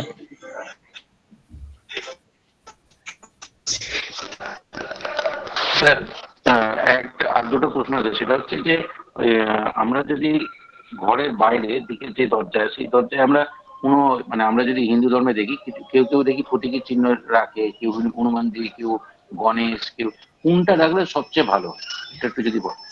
স্বস্তিক রাখতে পারেন সবচেয়ে ভালো, কোনো দেবতার মূর্তি রাখার প্রয়োজন নেই। কারণ দেবতাটা পূজনীয়, দেবতা হচ্ছে পূজনীয়, তার স্থান ঠাকুর ঘরে। সে আমার দারোয়ান নয় যে গেটে গিয়ে পাহারা দেবে। কিন্তু সবাই তো দেখি আজকাল পঞ্চমুখী হনুমানজি রাখছে। হ্যাঁ, রাখছে, পরে ফলও ভুগছে। স্যার, একটা আচ্ছা, জিনিস আমি দ্বারে তো দেখেছি, মানে গণেশ রাখা আমাদের যেতে পারে না? না, যেই বাড়ির প্রধান দরজায় গণেশ থাকবে, প্রধান দরজায়, দরজার সাইডে না কিন্তু। অনেকে থাকে দরজা দিয়ে ঢুকলো, ঢুকে সাইডে দেখলো, ওটা আলাদা জিনিস। দরজার মধ্যেই লাগানো, হুম। দরজার মাথায় বা দরজার মধ্যে। হ্যাঁ, এই যে জায়গায় যদি গণেশ থাকবে, পিতা পুত্রের মধ্যে ঝামেলা লেগেই থাকবে সে বাড়িতে। আর যদি পিতা না থাকে স্যার, কারো ধরুন লাগালো তার বাবা মরে গেছে, তখন সেক্ষেত্রে সেক্ষেত্রে বাড়ির তার যদি সন্তান থাকে তার সঙ্গে লাগবে। আচ্ছা, তার মানে দরজাতে, মানে দুটো পাল্লা বা এক পাল্লা যাই হোক না কেন, দরজাতেও যদি গণেশ থাকে তাহলে ওই পিতা পুত্রের ঝামেলা। হ্যাঁ, হবে। হ্যাঁ, তার মানে ওইটাই তো হয়েছিল শিবের সাথে গণেশের। হ্যাঁ, ওটাই তো ইন্ডিকেশন। হ্যাঁ। স্যার আমি স্যার, এই একটা গণেশ স্যার, আমি অনেকের একটা জিনিস। দরজায় দেখেছি একটা দৈত্যের মুখের মতো জিনিস ঝোলানো স্যার, থাকে, ওটা কেন হ্যাঁ দেওয়া ওটাই হয়? বলছি। না, ওটা এক মিনিট, দৈত্য না, ওটার ওটা নাম আছে। ওটা কাল ভৈরব। কাল ভৈরব, কাল ভৈরব। ওটা কাল না, ভৈরব কাল ওটা। ভৈরব তো এইখানে। কীর্তিমুখ হচ্ছে দক্ষিণে আমি দেখেছি অনেকের লাগানো থাকে। তো কীর্তিমুখ জানি যে শিবেরই একটা অংশ। যে রাহুর জন্য, মানে যে গল্পটা হচ্ছে এটাই, যে পুরাণে আমরা পাই যে শিব রাহুর অতিষ্ঠ হয়ে গেছিল, রাহুকে খাওয়ার জন্য কীর্তিমুখের জন্ম হয়। পরবর্তী সময় কীর্তিমুখ রাহু শিবের কাছে প্রার্থনা করে, এবং রাহু প্রার্থনা শিব স্বীকার করে, এবং কীর্তিমুখকে বলে নিজে, কীর্তিমুখে খাওয়াতে হয় না রাহুকে, তো তোর তার পেটের জ্বালা থাকেই। তো এই কীর্তিমুখ নিজের পেটের এটা খেতে থাকে, নিজেকেই খেতে থাকে আর কি। তো শিব পরে যখন দেখে তখন তাকে বর দেয়, মানে আশীর্বাদ দেয়। এই কীর্তিমুখের আমি দেখেছি অনেকের বাড়িতে লাগানো আছে। এটা কিন্তু শিবের অংশ, এবং বেশিরভাগ দক্ষিণের মন্দিরে আর্কিটেকচারে কীর্তিমুখ আছে। এবং আমি মীনাক্ষী, বিভিন্ন বড় বড় গেছি, আমি দেখেছি নিজে গিয়ে যে ওখানে আছে, লাগানো আছে। তো কীর্তিমুখ লাগানো যেতে পারে, কিন্তু কাল ভৈরব লাগানো যেতে পারে না। না, কাল ভৈরব অন্য জিনিস, কৃত্রিমুখ লাগানো যায়, তারও বিশেষ বিধি আছে, বিশেষ ডিগ্রি অ্যাঙ্গেল থাকে, ডিগ্রি অ্যাঙ্গেলে লাগাতে হয়। দক্ষিণ দিকে আছে মানে লাগাতে পারবে এমনটা নয়, তার ডিগ্রি আছে। পাঠিয়ে দিচ্ছি, হ্যাঁ? না, উত্তর দিকেও লাগানো যায় না? উত্তর বা পূর্ব দিকে কীর্তিমুখ? না, উত্তর পূর্ব দিকে না লাগানোই ভালো, ওদিককার এনার্জি নষ্ট হয়। ও আচ্ছা, আমার একটা স্বস্তিক লাগালে সেটা কোন রঙের লাগানো ভালো? বাইরের দিকে লাল, যেদিকের যা কালার, যেদিকের যা কালার। যেদিকে। এটাই বলছি। ব্যস্ত না তো? আচ্ছা, আমার প্রশ্নটা হলো, গণেশের যে তিনটে মূর্তি যেতে হয় না, মানে গণেশেরই ছবি তিনটে রকম থাকে একই সঙ্গে, ওই চাঁদমালা টাইপের রকম যদি থাকে গেটের পাশে, সেক্ষেত্রে কি হয়? গণেশ তো গণেশই, সে যেরকমই থাকুক না কেন। হ্যালো, হ্যাঁ, তো হ্যালো। গেটের পাশে মানে ওই চাঁদমালা টাইপের আছে না, ওই চাঁদমালা টাইপের ওরকম তিনটে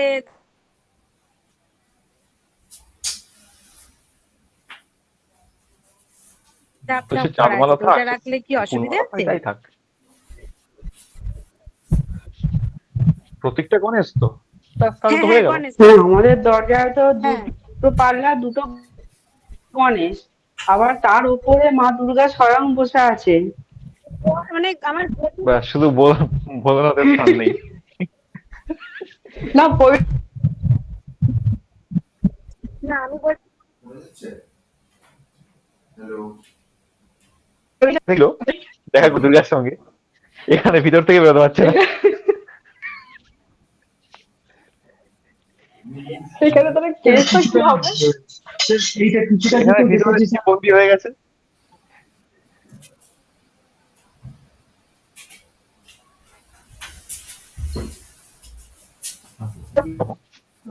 ভিতরে ছিল। স্যার ইয়ে করছি। এইটা কিছুটা এটা আমার যেটুকু আমার দেখে মনে হচ্ছে, বাংলা থেকে যেটুকু দেখে মনে হচ্ছে, এটা লাস্ট কয়েক বছরে একটু বাঙালিদের দেখে দেখে বাঙালিদের এই দরজায় এটা সেটা লাগানোর একটা ফ্যাশন চালু হয়েছে। ওরা ঋদ্ধি সিদ্ধি লাগায়, শুভ লাভ লাগায়, বাঙালিরা লাগাচ্ছে। শুভ লাভটাকে, ঋদ্ধি সিদ্ধিকে কেউ জানে না।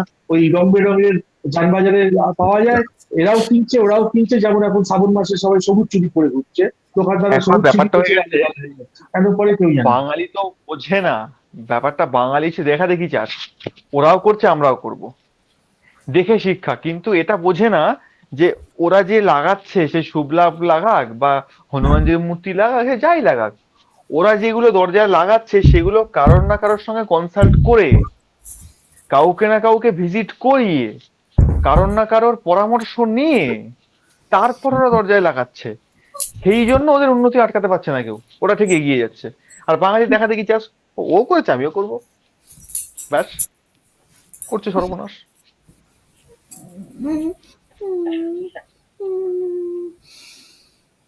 এই তো কিন্তু এখন আমি কি করবো? মা দুর্গাকে ওপর থেকে খুলবো কি করে? ও তো মা দুর্গার একটা টাইলস আটকানো আছে, এবার খুলে ফেলা, ভেঙে ফেলা, এটা তো একটা কেমন লাগছে। স্যার গণেশ যদি দুদিকেই থাকে, মানে দরজার এপারও থাকে ওপারও থাকে, তা তো অসুবিধা। অবশ্যই অসুবিধা। এক তো প্রথম কথা, একটা দেবতার একাধিক ছবি বাড়িতে রাখা যায় না।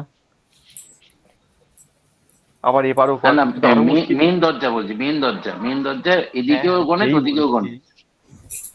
কি দরকার? গণেশ তো আমার পাহারাদার নয়, সে তো দারোয়ান নয়, তাকে আমি দরজায় বসিয়ে রাখবো। সে পূজনীয়, মানে প্রথম পূজ্য।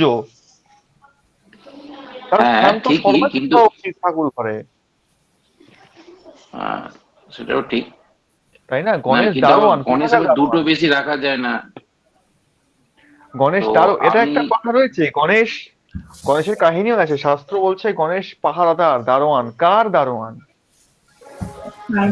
দেখবেন দেবালয়ে যখন পুজো হয় বা যে কোনো জায়গায় আমরা পূজা করি, তখন 4টে তারা ঘট বসাই, হয়ে যাবে। বাইরে কলা গাছ পুঁতে 4টে ঘট বসানো হয় না? হয়ে যাবে। সেই 4 নম্বরের মধ্যে একটা ঘর গণেশের ঘট। 4টে, এখন 2টো হয়ে গেছে জায়গা অভাবে। দ্বারঘটের নিয়ম 4টে বসানো।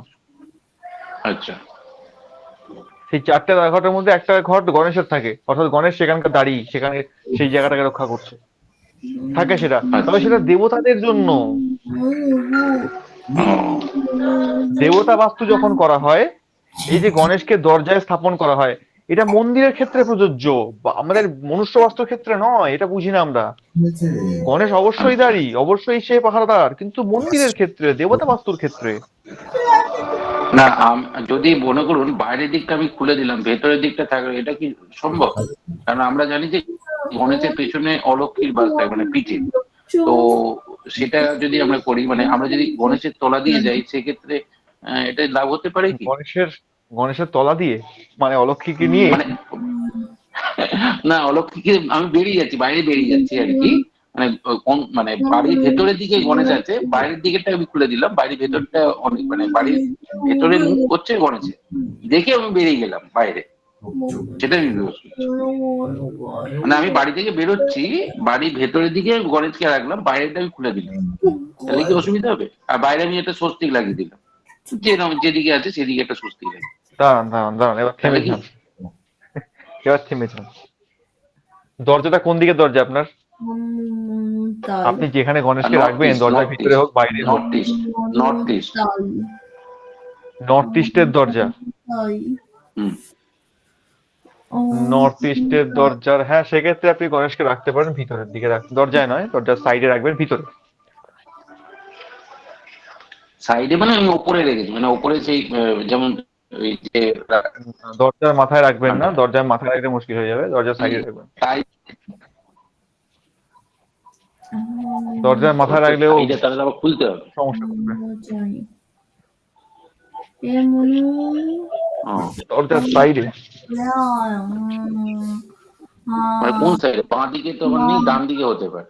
ডান দিকে দেয়াল কেটে লাগাতে হবে, মানে দেয়াল যেদিকে হোক, ডান দিক হোক বাঁ দিক হোক, যে কোনো সাইডে, দরজার মধ্যে নয়। আচ্ছা, মাথার উপরে নয়? না। আচ্ছা, আর একটা জিনিস জানা, সেটা হচ্ছে যে আপনি বলছিলেন যে জ্যোতিষের ব্যাপারটা, তাহলে আমরা কোন জ্যোতিষ পদ্ধতিটা ঠিক হিসেবে ধরবো? মানে আমরা তো জানি পরাশর, ভৃগু, নাড়ি, তা আমরা কোনটাকে ধরবো, কোন জ্যোতিষটা ঠিক? সবাই ঠিক। এই না, আমরা এগোবো কোনটাকে নিয়ে? ভৃগু, পরাশর, নাড়ি, কোনটা নিয়ে এগোবো সেটা আমি জানি। যেটাকে ধরবেন সেটাকে নিয়ে হতে পারেন। প্রত্যেক জ্যোতিষীর মত আছে, প্রত্যেকে কারণ না কারণ মতে করে, কেউ পড়াশোনার মতে করে, কেউ ভৃগু মতে করে, যার যেটা সহজ মনে হয় সে সেটাকে নেয়। না, কিন্তু সবারই তো এই এত ল অফ অ্যাট্রাকশন যেটা বলছিলেন 26,100 ফর্মুলা, সেটা তো সবার নয়। যেমন এখানেই যাবেন, ভৃগু আপনি সবচেয়ে ভৃগুতে বেশি, যান, আপনি পড়াশোনা যান, কেপিতে গিয়ে আপনি আবার বশিষ্ঠে কম। যাবেন। আচ্ছা, কেপিতে কম কে বলেছে আপনার? কেপিতে ল কম? না ল কম না বলছি, তুলনামূলক ভাবে বলছি আমি। আমি সেটা বলছি, মানে এর একটা কম ওর বেশি, ওটা বলছি না। আমি বলছি যে কোনটাকে ধরবো সেটা জানি। বেসিক ল সবারই সমান।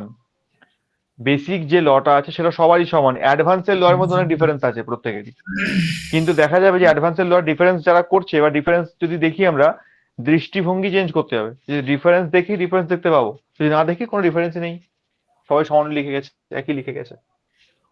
ওরা তো স্যার একটা একজন প্রশ্ন যে লিখেছে, ওরা তো প্রত্যেকে নিজেদের মত দিয়ে গেছে না,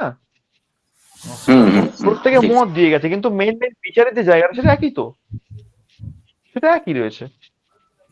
দেখা গেল এখন সপ্তমে রাহু রয়েছে, সপ্তমে রাহুর বিষয়ে ভৃগু লিখেছে 5টা পয়েন্ট, পরাশর লিখেছে 8টা পয়েন্ট, বশিষ্ঠ লিখেছে 10টা পয়েন্ট রয়েছে, মত দিয়ে গেছে, আচ্ছা, কিন্তু বিচার তো পাল্টাবে না। স্যার এই প্রসঙ্গে একটা জিনিস জিজ্ঞেস করতে চাই। এক মিনিট, একটা জিনিস বলে নি, শুধু জিজ্ঞেস করে লাস্ট। এটা হচ্ছে যে এর সঙ্গে এই পরাশর, ভৃগু, বশিষ্ঠ যাই হোক না, এরা সবাই জন্মছকের উপর একটা ভিত্তি করে হয়, কিন্তু আমরা দেখি নারী জ্যোতিষটা পুরোটাই আলাদা। মানে একটা টিপ ছবির উপর, মানে হাতের ওই ফিঙ্গারপ্রিন্টের উপর দিয়েই পুরোটাই বলা হয়, এটা আমি দেখেছি, এবং মন্দিরও আছে অন্ধ্রপ্রদেশে। এই বিষয়ে জিজ্ঞেস করতাম। একটা পডকাস্ট দেখলাম, তামিলনাড়ুতে একটা জায়গা আছে না, বৈতেশ্বরন কোলি, যে জায়গাটা এই নারী অ্যাস্ট্রোলজির জন্য বিখ্যাত। মানে ওনাদের কাছে নাকি কিছু ম্যানুস্ক্রিপ্টস আছে, যেই যাক না কেন হাতের ছাপ নিয়ে ওনারা। হ্যাঁ, এটা হয়, এটা খুব পারফেক্ট হয়। এবং সেটা কেন হয়? হ্যাঁ, এটা খুব পারফেক্ট হয়। কেন পারফেক্ট হয়, কারণটা কি? আমাদের দেখবেন হাতে রেখা মাঝে মধ্যে চেঞ্জ হয়, যদি কেউ ভালো করে ফলো করি দেখতে পাবো মাঝে মধ্যে কিছু বছর অন্তর চেঞ্জ হয়, পরিবর্তন ঘটে। কেন ঘটে, কারণটা কি? এর কারণ হচ্ছে, আমরা যখন কোথাও ধরুন যাচ্ছি, কোন একটা গন্তব্যে যাচ্ছি, তখন কি করি না, গুগল ম্যাপটা অন করে নিই যদি অচেনা জায়গা হয়। এবার গুগল ম্যাপে যদি আমি যদি বাইকে যাই বা কারে যাই, যেটাতেই যাই না কেন, গুগল ম্যাপে করে যখন যাচ্ছি, তখন দেখবেন বাঁদিকের নিচে কর্নারে একটা স্পিড দেখায়, স্পিড লিমিট, যে আমার গাড়িটা 30-এ যাচ্ছে কি 40-এ যাচ্ছে কি 50-এ যাচ্ছে। এবার সেই অনুযায়ী টাইম ক্যালকুলেশন হয়, যে আপনি ওটা গন্তব্যে পৌঁছাবেন 1 ঘন্টায়, আপনি স্পিডটা বাড়িয়ে দিলেন, আপনি এতক্ষণ 40-এ যাচ্ছেন, আবার 60-এ করলেন, দেখবেন টাইম লিমিটটা কমে এসে ওটা হয়ে যাবে 1 ঘন্টা জায়গায় 40 মিনিট। আপনি স্পিডকে আরো বাড়িয়ে দিলেন, ওই 40 মিনিটটা কমে 20 মিনিট চলে আসবে, আবার স্পিডটা একদম লো হয়ে গেল, সিগন্যালে পড়লেন একদম লো হয়ে গেল, তখন ওই টাইমিংটা এক ধাক্কায় বেড়ে 1.5 ঘন্টায় চলে যাবে।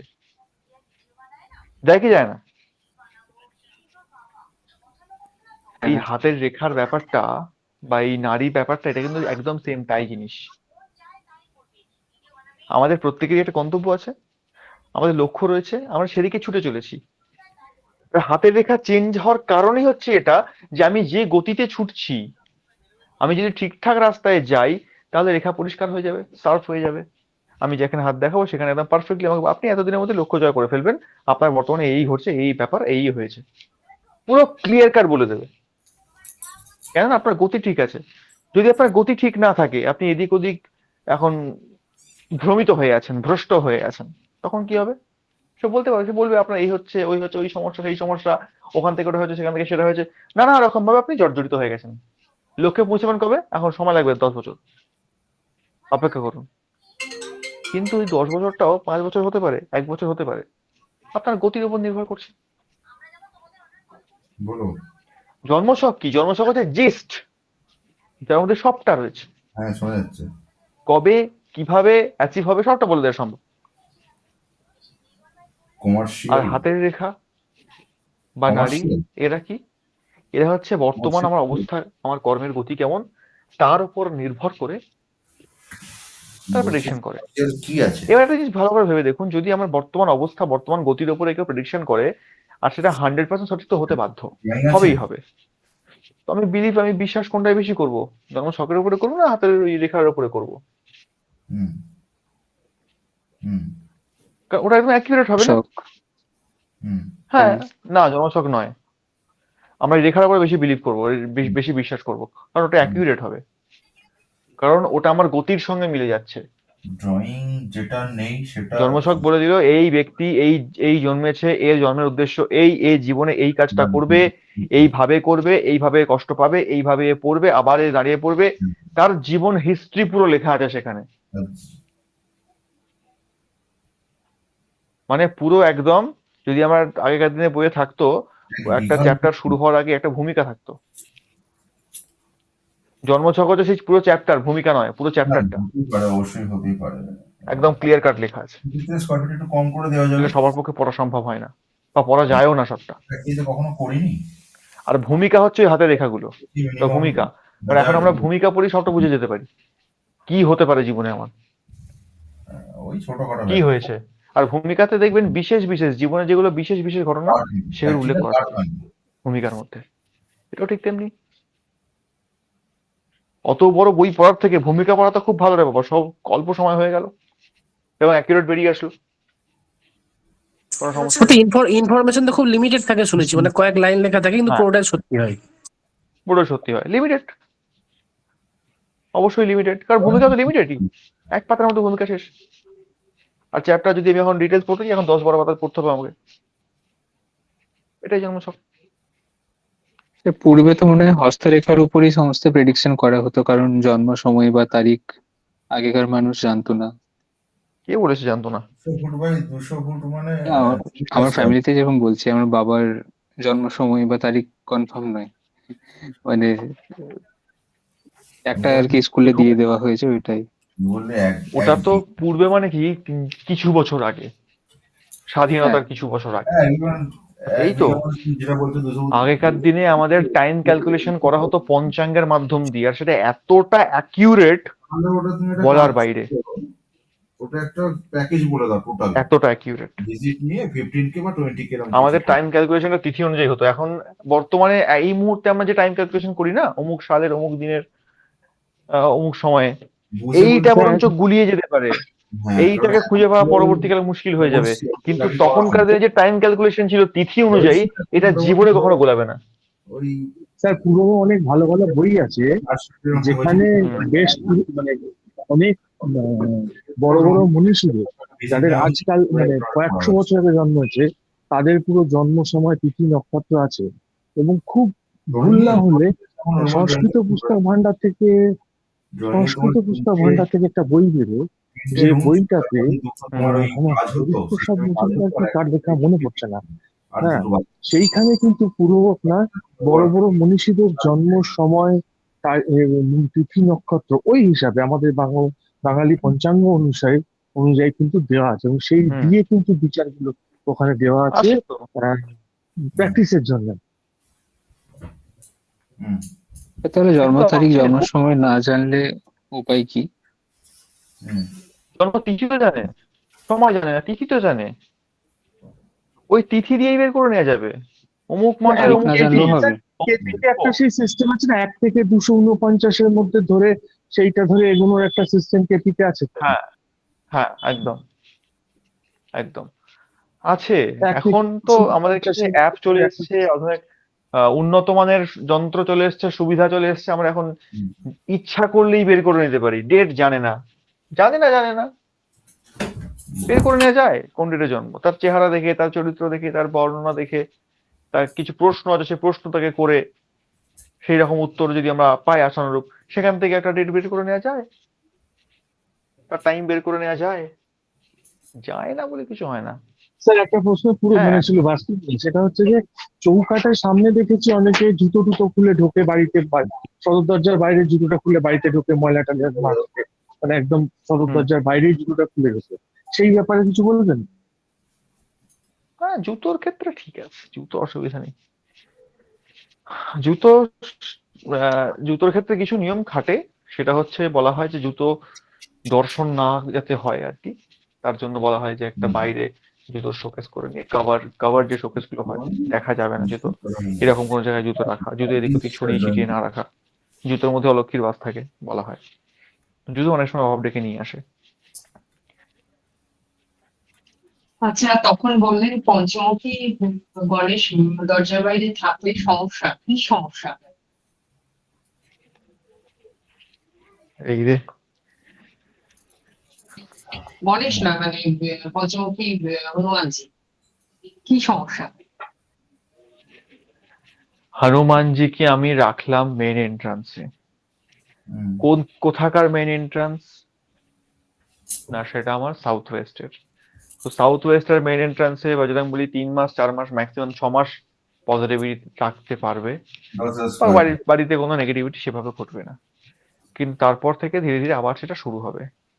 ওটাই সমস্যা, এক্সট্রা করে কোনো সমস্যা নেই। না, সাউথ ওয়েস্ট না হলে তো কোনো সমস্যা নেই। না, সাউথ ওয়েস্ট না হলে খুব একটা বেশি সমস্যা দেয় না, সেরকম প্রবলেম এখন অব্দি দেখিনি, তথাপি আমি ঠিক না আছে, করি রাখতে। আচ্ছা আচ্ছা। ওটা কি কি বলতো, ও কৃষক ইন্ডাস্ট্রি। হ্যাঁ ঠিক আছে, আজকে অনেক আলোচনা হলো। 10টা 19, বাপরে, 10:30, 2 ঘন্টা হতে যাচ্ছে আমাদের ক্লাস কৃষক প্রায়। কৃষক, হ্যাঁ শুনেছি অনেক শুনেছি। সময় নিয়ে নিচ্ছি আপনাদের। না, ক্লাস আর খুব ভালো হয়েছে। হুম যাক, ঠিক আছে, হুম আর ডিস্টার্ব করবো না, শান্ত হয়ে খাওয়া দাওয়া করে ঘুমিয়ে পড়ুন। হুম হুম, হ্যাঁ রেকর্ডিং অফ। ঠিক আছে, আজকে আমরা এ পর্যন্তই রাখলাম ক্লাস, হুম আবার পরের ক্লাসে দেখা হবে। শুভরাত্রি। শুভরাত্রি। এখনো ক্লাস চলছে, এই ক্লাসে ঢুকেছে লেট করে তো।